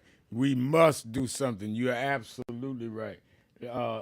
Thank you for your call, Kaki. Let's go to Mac in Ohio, WERE. Mac. Hello, my brother. How you doing today? I'm doing well. I'm calling from a predominantly MAGA Republican town in Ohio, northeast Ohio. I have three things I wanted to mention to you, maybe for discussion. And as far as the MAGA people, I wonder how many MAGA people drive Toyotas, Hondas, Nissans, and every other foreign car at the same time that they're yelling how Americanized they are. And also the boycott of major sports. I venture to say that 90% of the major sports are dominantly people of color. Also, the small town touts by Trump are mostly made up of people from Southern racist abstract, and he knew it was more of them, and they are less informed than the major city people about what's going on in this country, and they already have that Southern background. Mm-hmm. And also, number 4, I would like for you to, if it's possible, I can give you my number. I'm about 11 years your senior. I could be your big brother. You can bounce things off of me. Hold on a minute. Get his number and get it to me. Our studio pick it up. Thank you for your call, Mac. Let's go to Johnson in Milwaukee, Wisconsin, WNOV. Johnson. Hi, Reverend. This is Charlie out of Milwaukee. All right, Charlie. I wanted to run somebody. I've been thinking about Trump and what he's doing. There's a lot of similarity between Trump and Putin, and Trump and Hitler. Only thing different is he's one person. You had two people trying to do that. Putin is trying to do a land grab using bombs, and Trump is doing a land grab using threats and being a bully. And Hitler was trying to do a cleansing using the gas chamber, and Trump is trying to do a cleansing using the pen. And so there's a lot of similarity there. Just the only thing different, you got two people trying to do one thing, you got one person trying to do both things. Well, let me say this. Thank you for your call. I think that Trump is definitely trying to move toward an autocratic state. And I don't think anyone could argue that he's going well beyond the bounds of what the presidency was established for. I'm reading a comment Anthony Prosser is saying, wait until Americans get those jobs if they do, talking about if they get the Mexicans off of these farms. He says, wait until Americans get those jobs. That 5-pound bag of potatoes for $2.99 now going to cost you $15.99 when the farmer has to pay living wage, if not more, and benefits. And I think Anthony raises an excellent point.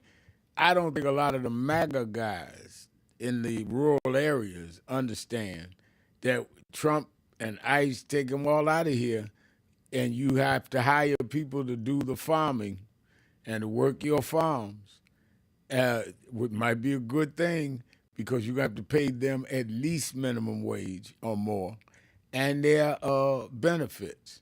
So be careful what you ask for. I think you should be paying that anyway. But you don't think so, which is why you've been hiring them people. Let's see how you like it.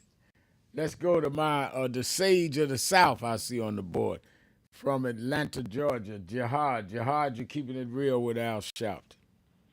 Hey, how you doing, my brother? I'm good. How you doing? I'm doing good.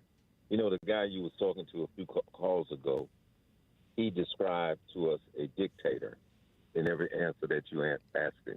Yes, he did. You correct? Is that correct? That's correct. A dictator or a king. So what we have to understand too is that there are many of him, many guys or many people like him. You know what I mean? And they believe the talk, and the guy actually told you whatever the president thinks. Yeah, he said that. He lives in America. Yeah, he said that. Whatever he wants is all right. Well, yeah.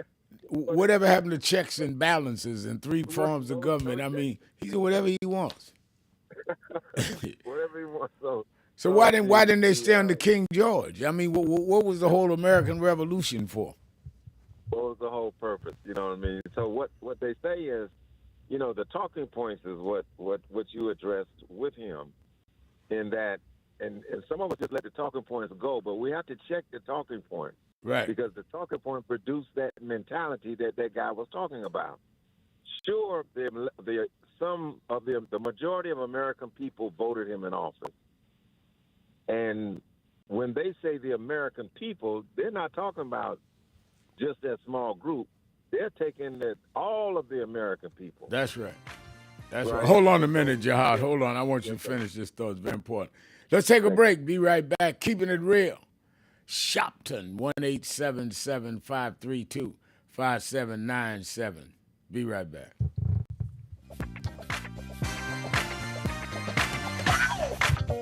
Keeping it real. Fitting to do. Because we wrestle not against flesh and blood, but against wickedness, principalities, wickedness in high places. I want everyone, if you are resolved, to just raise your right hand and repeat after me. I state your name, Al Sharpton, do solemnly commit that I will stand up and rise up in the name of Dr. King, in the name of Frederick Douglass, in the name of Rosa Parks, and I will defend equality for all, diversity, equality, inclusion, women's rights, LGBTQ rights, immigration rights. I take this oath that I will not become like those I'm fighting. I'm not for violence, but I will peacefully stand against those that want to bring us down. I commit this in the house of God, on this sacred ground. So help me God. Congratulate yourself.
in the street people, telling them that God has smiled on me.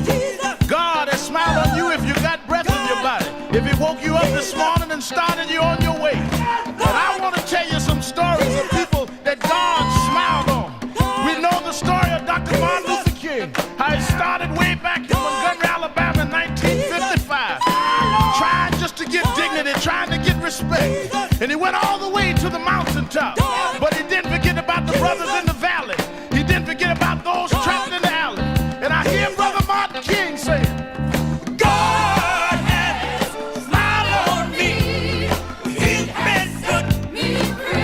Let me tell you, God has smiled on me. It's been so good to me.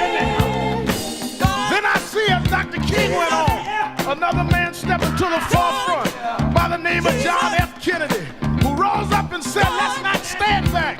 Let's not wait for a handout. Let's wait for a way out. He said, ask not what your country can do for you, but what you can do for your country. He said, don't us gravel and don't us moan, because God done smile on us. Let me say it. God has smiled on me. He has set me free. Let me say it. God has smiled on me. One more time. I want to say it real slow. I'll say God has smiled on me. He has set me free. Pick it up. God has smiled on me. I feel it. Then I went on by backstage at the Apollo Theater and I saw a man come out. They call him the King of Soul, James Brown. And James Brown said, Reverend, don't you worry. I started out as a shoe shine boy. I started out as a convict. I started out uneducated. But I learned to sing my song. And I sung it all over the world. I told him it was a man's world. I told him about the big payback. I told him Papa got a brand new bag. And all over the world, they can hear my voice. But Reverend, don't you frown. Don't you bow your head. Tell him what you told me, Brother Brown. I said, now God has smiled on me. He has set me free. Yeah. Oh, yeah. I want to scream, y'all. I want to scream, y'all. God has smiled on me. He has set me free.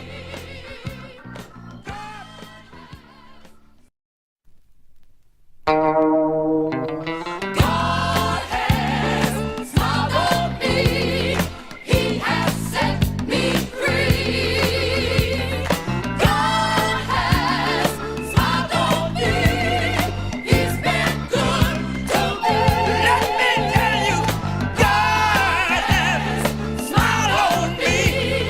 He has set me free. God has smiled on me. He's so good to me. Let me tell you, God has smiled on me. Sometimes He has set God Almighty, I feel so good. God has smiled on me. Oh yeah, good to me. One more time. God has smiled on me. Every day of my life, I feel it. You give me strength and energy. God help me to sing. He's been good to me. Oh yeah. This is Reverend Al Sharpton of Brooklyn, New York. I've been traveling around the country talking to the radio announcers, the church people, and the street people, telling them that God has smiled on me. God has smiled on you if you got breath in your body. If he woke you up this morning and started you on your way. And I want to tell you some stories of people that God smiled on. We know the story of Dr. Martin Luther King, how he started way back in Montgomery, Alabama in 1955, trying just to get dignity, trying to get respect. And he went all the way to the mountaintop. But he didn't forget about the brothers in the valley. He didn't forget about those trapped in the alley. And I hear Brother Martin King say, God has smiled on me. He's been good to me. Let me tell you, God has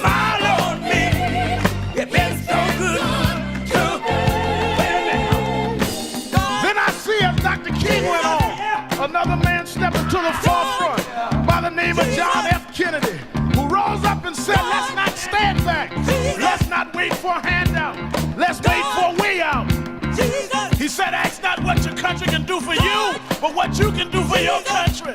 He said, don't us gravel and don't us moan, because God done smile on us. Let me say it. God has smiled on me. He has set me free. Let me say it. God has smiled on me. One more time. I want to say it real slow. I'll say God has smiled on me. He has set me free. Pick it up. God has smiled on me.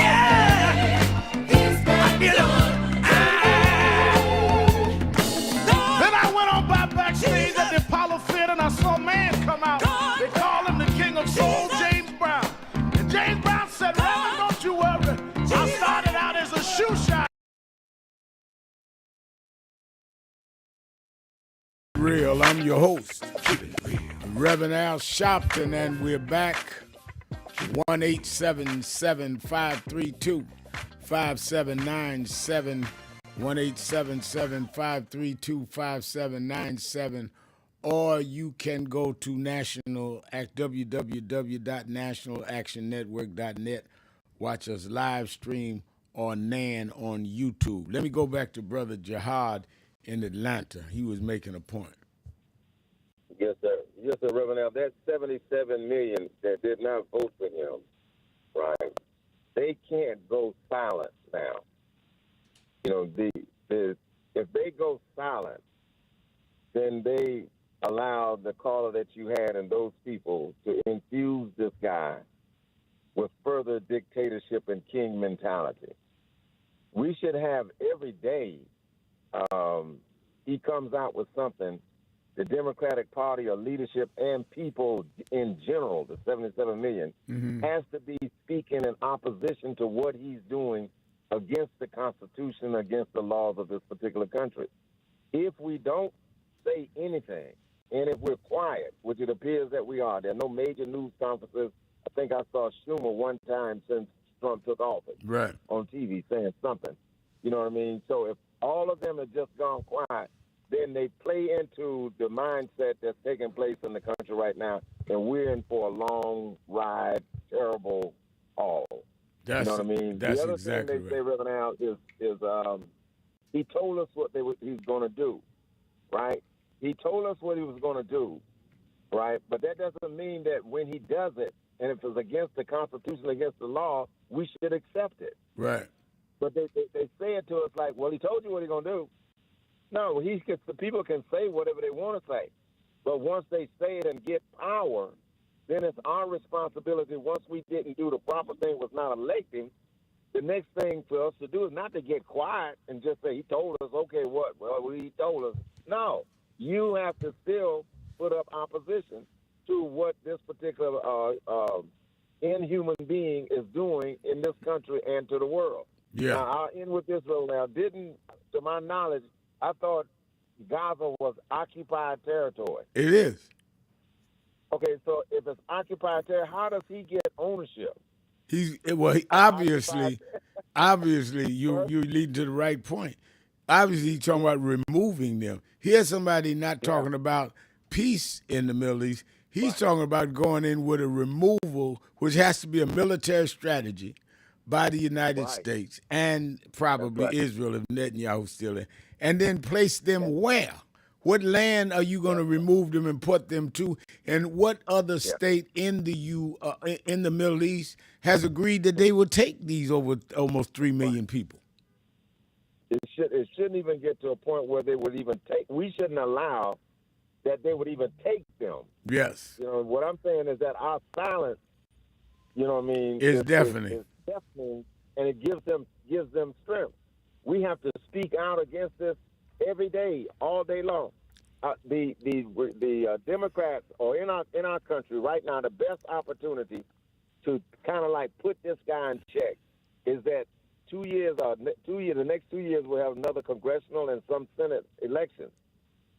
Democrats shouldn't wait until next year to start running. If they wait until next year, they're operating on the timeline of the Republicans. Yeah, but let me tell you this. For 4 years. Let me tell you this, Jihad. They're running next year. They run in 26. We're in 25. They run every 2 years. They just got elected in 24, the new Congress. They run again next year, which means they ought to be running now, because a year from now, they'll be filing petitions. They'll be behind the 8 ball again. That's right. Here we You know go. what I mean? And if they don't wake up and at least give voice to the wrong, that's all. If you can't do nothing about it physically, at least give voice to it. And that's what they did. That's exactly what they did. Yep. Let me say this while you're on. What I said to a group last night is, if we start now and they take just 4 seats in the House, and they should be able to take a lot more than that, Hakeem Jeffries is then the speaker. The speaker decides who chairs the committees and what goes before. And many of you know Hakeem grew up in National Action Network. Hakeem can then have the Judiciary Committee subpoena Elon Musk in front of the Senate the House Judiciary Committee, and under oath ask him about his conflicts of interest. Ask him what is he doing. When you control the committees, you can go and deal with all of that. That's what voting does. That's why Jihad is right. We need to be starting now. We have a year that we can flip this whole thing and make them have to sit in the House and explain under oath what they did and what they didn't do, including the Attorney General. Don't forget, they subpoenaed everybody that worked and put them in front of the House when Clinton was president. They had Mrs. Clinton in front of the House. They had people in front of the House when Obama was president. We can do the same things. I do not understand why we are scared to do what we have seen done, but we act like Trump has some awesome power that others didn't have. He does not. We're giving him that. And the fear factor and the punishment factor. Here's a president who decides to influence the world or rule the world by fear and punishment. Right. If you don't do this, we're going to punish you. Right. What kind of society is that? Yeah. I mean, we're supposed to compromise. We're supposed to reason. We're supposed to come to legitimate conclusions where you might get something and I get something. But this man is operating strictly like a dictator, and the Democratic Party is sitting by silently every day, not hearing a word. Now, if they call news conferences and the media doesn't share that information with us, then we got an issue with the media. Right. But at least we'll know where we are. And then some of us will make sure it's out there. Thank you for your call. I'm getting from forensic accountant that Congressman Al Green of Texas said February 5th that he just brought articles of impeachment against President Donald Trump over the alleged threat of ethnic cleansing in Gaza. That just broke February 5th today. Al Green, who you see on my TV show a lot, just brought articles of impeachment against Trump around what he said in Gaza. Okay. Very interesting. You know I'm going to reach Al in the next break. Let's go to the mayor of... Let's go take a break. Let's take a break. We'll come back to the mayor right after this. Keeping it real. Sharpton. Be right back.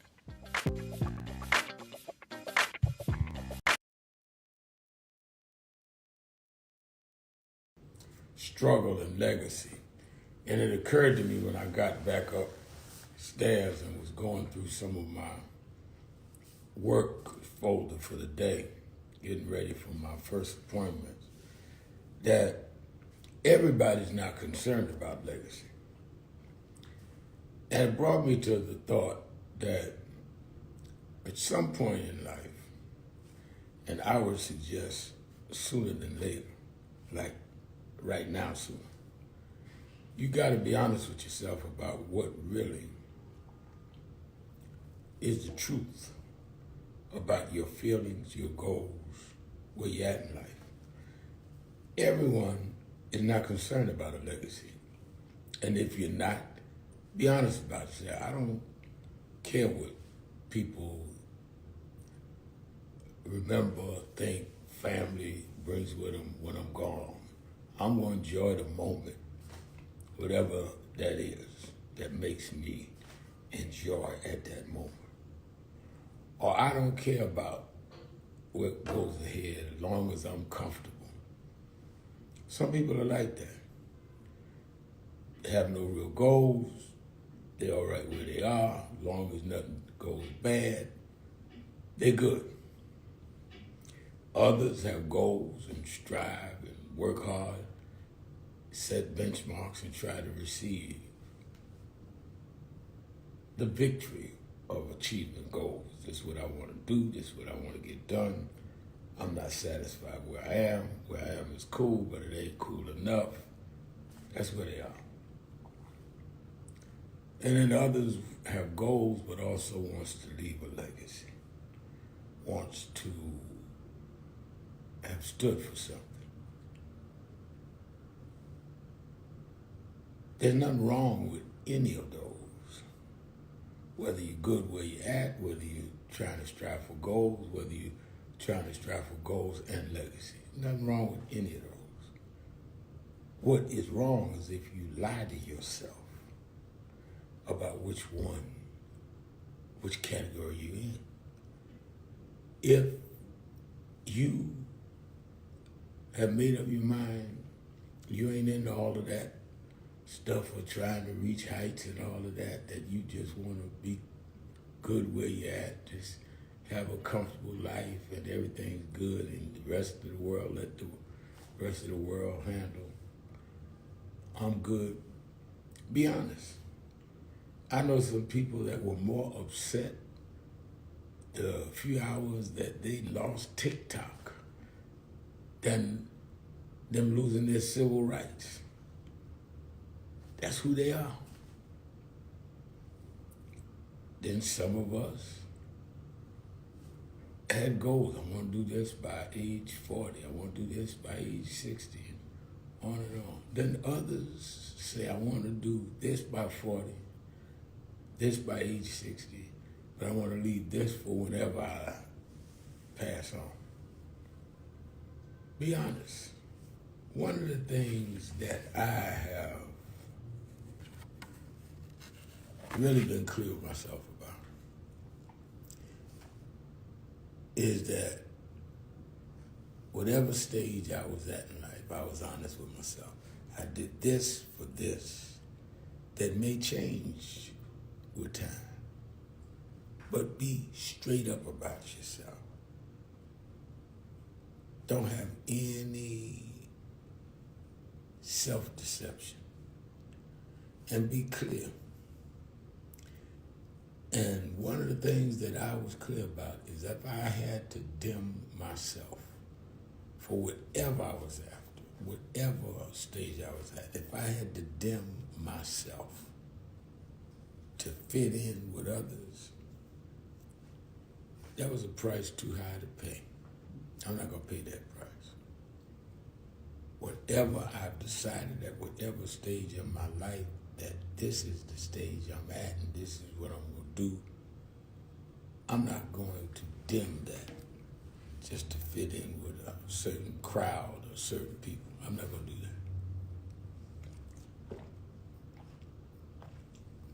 that.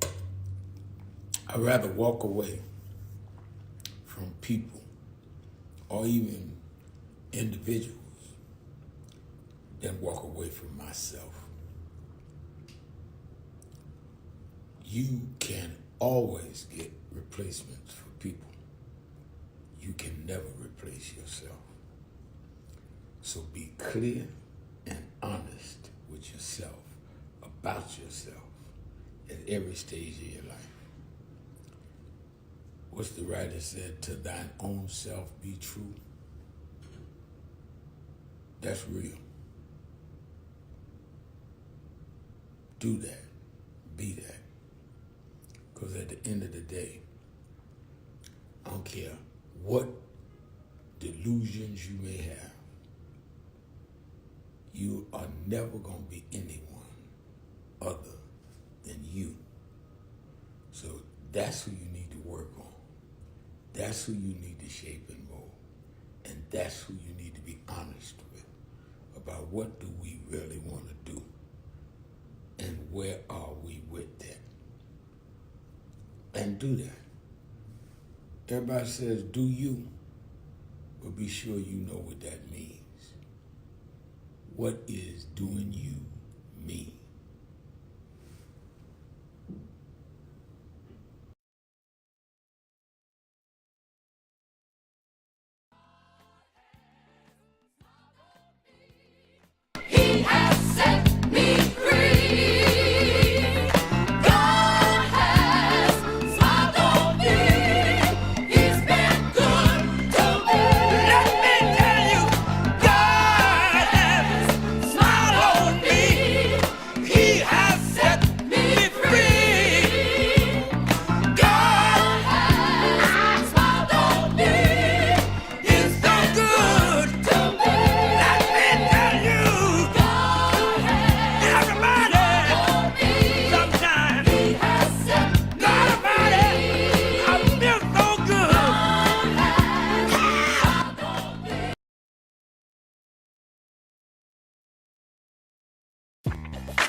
You're live. Keeping it real, keeping it real. I'm your host, Reverend Al Sharpton, and we're back. 1-877-532-5797. 1-877-532-5797. Twitter.com, The Rev Al. Don't forget Saturdays and Sundays, and you know I'm on the phone in these commercials, booking people. I'm trying to get Al Green. I will have the best and the brightest Saturday and Sunday on Politics Nation with Al Sharpton, live at 5 p.m. Eastern Time on MSNBC. Don't miss it. I know it's Super Bowl weekend, and I'm going to have a super show. So I definitely want you to be tuned in Saturday and Sunday, 5 p.m. Eastern Time. Then I want you that are in the New York, New Jersey, Connecticut area to meet me or beat me to the Saturday Action Rally at the House of Justice, 145th Street and Lenox Avenue, Saturday morning, 9 a.m. to 11 a.m. at the House of Justice. I'll be there looking for you, and you. And then I want you that are in the Los Angeles area. I will be there tomorrow I'll be keynoting the memorial tribute to Evelyn McClendon, Erlene Kelly, Rodney Nickerson, and all the others that lost their lives in the wildfires. And Ben Crump will be there. I'll be there in Altadena. These homes of mostly blacks were lost, and we have an official memorial service tomorrow. And I'm going out there tonight, and we will be there 10:30. The doors open 11 sharp. The memorial service will start at the First AME Church, 1700 North Raymond Avenue in Pasadena, California. Reverend Dr. Larry Campbell is the pastor. Now, many of you that are watching on live stream heard during the commercial a gospel song, God Has Smiled on Me, with James Brown in 1979. I was about 26 years old, I think. James Brown called me and said he wanted to do a rap gospel. I said, what is that? He said, you come on down. He said, I want you to preach a line or two in between me singing a gospel song. And we did a rendition, his rendition, of God Has Smiled on Me that James Cleveland had started. And he does God Has Smiled on Me, does lyrics, and then I come in and preach a little, then it goes back to him, back and forth. So that, we never got the record out, but I always kept the tapes. And so you that are watching live stream sometime in our commercial breaks, I play something that is a historic rarity. James Brown and Al Sharpton. I was 26 years old, 1979, and we recorded that in Greenville, South Carolina. All right, let's go back to the phones. I promised to go to the mayor, Mr. Mayor Rodney Jones, Queensbridge Houses. Good afternoon, my shepherd. How are you? Good afternoon. Yes, sir. My thing today is what does that mean? Your mic is muted. West Point, U.S. Military Academy. West Point shut down a dozen extracurricular social clubs for the cadets centered around generation and ethnicity. Say that was doing so to comply with Trump administration push against the diversity, equity, inclusion program at all of the government. Now, I was in the military. The civilians called him the president. We called him the commander-in-chief. So he's over all the military. Right. Reagan was my commander-in-chief. So what I need to tell these black and brown people, or parents, don't send your sons and daughters to these academies. If they have this thing with them, don't send them there. Send them to HBCUs. Don't send them to these academies. Because mostly the privilege. You don't get to go to these academies because of scholarships. You just got some, family member that was there before, or you got the money to put them there. Stop sending your kids there. You know, it's ridiculous. Because you know what? If something jump off, who the first ones are going to go? You know what I'm saying? These are all basically officer schools. You know, become lieutenant, captains, you know, your colonels, generals. That's where they come out of. They come out of these schools. Don't send your children there. If you're really about it, if you're really about this, DEI, don't send your children there. Because you know what? They're going to be on the front line if something jump off. Black and brown been on the front lines every war in the history of this country. You know what I'm saying? Sweat our blood for this country. I raised my hand, 1981, Fort Hamilton, serve and protect, foreign and domestic. And they're going to treat us like this? Rev, man. Wow. You know, I'm done. Yes, Rev. Wow. You know, and and I was one of those, and when I was in the service, Rev, they used to like, oh, this is a troublemaker. Because I wasn't going for it. They was to say stuff to me. I'm like, I hear you. Yo. I hear you. You know, Rev, I wasn't going for it, Rev, but listen, thank you for your time always. I'm watching you on live on YouTube. Like and share. This is the prophet right here. My shepherd, General of Justice. You know what I'm saying? This is the man, the freedom fighter, always. Love you, Rev. Love you. Thank you, Mr. Mayor. Let's go to Lola in Philadelphia, Pennsylvania. 900 word. Lola.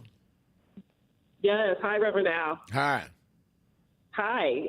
Good day talking to you today. So I just wanted to say that what really concerns me that I haven't heard people talking about is that Elon Musk in this fake Doge government official part that he has is that he has access to all of our numbers, Social Security stuff, and most of that stuff is put in. Like you would, however long you worked, your stuff is put in by your employer. Then it's sent into these agencies, and then they send you something like every year about what your amount might be when you retire. Now, he can go, if he has access to all of that, he can wipe all of that away. We don't know what he's actually doing with this position that he has and what he's doing with our private information, with our information about, with our Social Security numbers, with what jobs we've had, with how much wages we've earned. We don't know what he's doing. And I think it's very, very deplorable that this is being allowed. But also with Trump, he's pushing the limits. And what the Democrats have to do and what we have to do as the people is push back because he's seeing how far he can go. It's going to take attorneys. It's going to take the politicians. And he's pushing the limits. And now we're going to have to use the law and we're going to have to use the congressional laws and also go back to see what this Constitution is. He's pushing the limits to the point where nobody else has. But we cannot allow him to do this. And we cannot allow someone who wasn't elected to have access to all of our information. And just like I just pointed out, he has access to everything. We don't know what he's doing with that. We don't know what he's putting in. We don't know what he's wiping out. We don't know if he's using demographics to say, you know what, these people are a demographic of this race. You know what, so I'm going to wipe all their wages away. I'm going to wipe everything that they put into the Social Security Administration. And then it'll take years and years and years to fix that because whatever they're doing, even if they don't get in again, like say he's in for 4 years, and then 4 years from now, a Democrat is elected, hopefully, then still what he did for 4 years is going to have to take another 4 or 8 years for the next president to fix. So and I don't want to cut you off. I want you to finish your point. But just adding to that, he will have put all these federal judges on the bench, just like he has put these 3 on the Supreme Court. That's there for a lifetime. You're not going to undo that in 4 years even. They're there for a lifetime. Exactly. So you're right, Reverend, not even 4 years. And then also, if the Republicans don't stand up, it's going to take them to also back us because we cannot do this alone. But if they don't stand up, he is going to just run shot through everything. But again, even if they don't stand up, we're going to have to take the laws. We're going to have to fight him with the laws. We're going to fight him with some judges. We're going to have to fight him with people who have the backbone. And we're going to have to get out there. We cannot allow this. We can't. He's pushing the limits, and we're going to have to push back just as hard. And I'm with you, and we got to do this in every city. We have to sacrifice, and I'm with you, Reverend Al. I didn't go through what my grandparents and my great-grandparents and stuff go through, but I do see now that this is the time for my generation and the generation after me. We're going to have to show up and show out like our ancestors did because we're being tested, and now it's time for us to show up, and we have to do it. We can't let our ancestors down. We can't let this country go. We got to fight. And I thank you for saying that because everybody always is talking about what they wouldn't have taken and what they wouldn't have tolerated. And I don't know how the people did that. Look at what you tolerate now. You got a man that's saying to your face that I'm going to end all diversity, equity, and inclusion, which many of you have your jobs through and go to school with. He says to your face, I'm going to close the Department of Education. I'm going to change voting. You can't celebrate in federal places anymore Martin Luther King holiday, Black History Month. Saying you taking all that. I mean, don't tell me what you wouldn't have taken. Look at what you taking right now. And you sit around complaining about the redlining. And what about him just arbitrarily? We'll stop aid to South Africa if they keep talking about repatriating land that whites have that they took under apartheid. He said that one day, the very next day, yesterday. And we'll take the land from Gaza, make it the Riviera, the Middle East. I mean, George Wallace did some bold stuff, but this stuff is really outrageous that he's doing. And what are you going to do about it? Sit around complaining about, oh, ain't nobody doing nothing. Well, what about you? Those of us that's out here doing what we believe, what do you believe and what do you stand for other than running your mouth complaining about everybody else that is out there doing something and you won't do it? Thank you for your call, Lola. See, that's the thing that gets me. I don't have any problem, let me be real clear, with people saying I don't agree with Sharpton. Fine. I'm not for everybody. Nobody is. I don't have any problem. People say, I ain't joining National Action Network. Fine. We'll make it with whoever does. But then who do you have no problem with? Or are you doing something yourself? And if you don't want to join National Action Network, have you joined anything else? Because if the answer to all that is no, then the problem is not me or Nan. The problem is you don't want to do nothing but sit around complaining, running your mouth. And you are part of the problem. Because as long as they got enough of us doing nothing but running our mouths, then they don't have to worry about anything. And let me tell you something. You sit around talking to your friends or getting on social media, tweeting on Facebook, complaining doesn't mean nothing to them. It's coming together, organizing, rallying. That is what is going to concern them. And don't, John talked about how these 77 millions voted against Trump. Oh, they know that. They're concerned about those millions staying tight and coming back. And you just making them feel relaxed, just running your mouth complaining. All right, got to take a step out of here on my way to Los Angeles. Meet me there tomorrow. You all let us memorialize and make of value the lives lost in the wildfire, and of course, do what needs to be done. Let me thank all of you that called in, you that listened in, you that called in, listened in, and couldn't get through, but hung in there anyhow. Remember, whatever you do, wherever you go, however you feel, tell somebody, tell anybody, tell everybody. Reverend Al told you personally, keep it real. Keep it real. Keep it real. I'll talk to you tomorrow.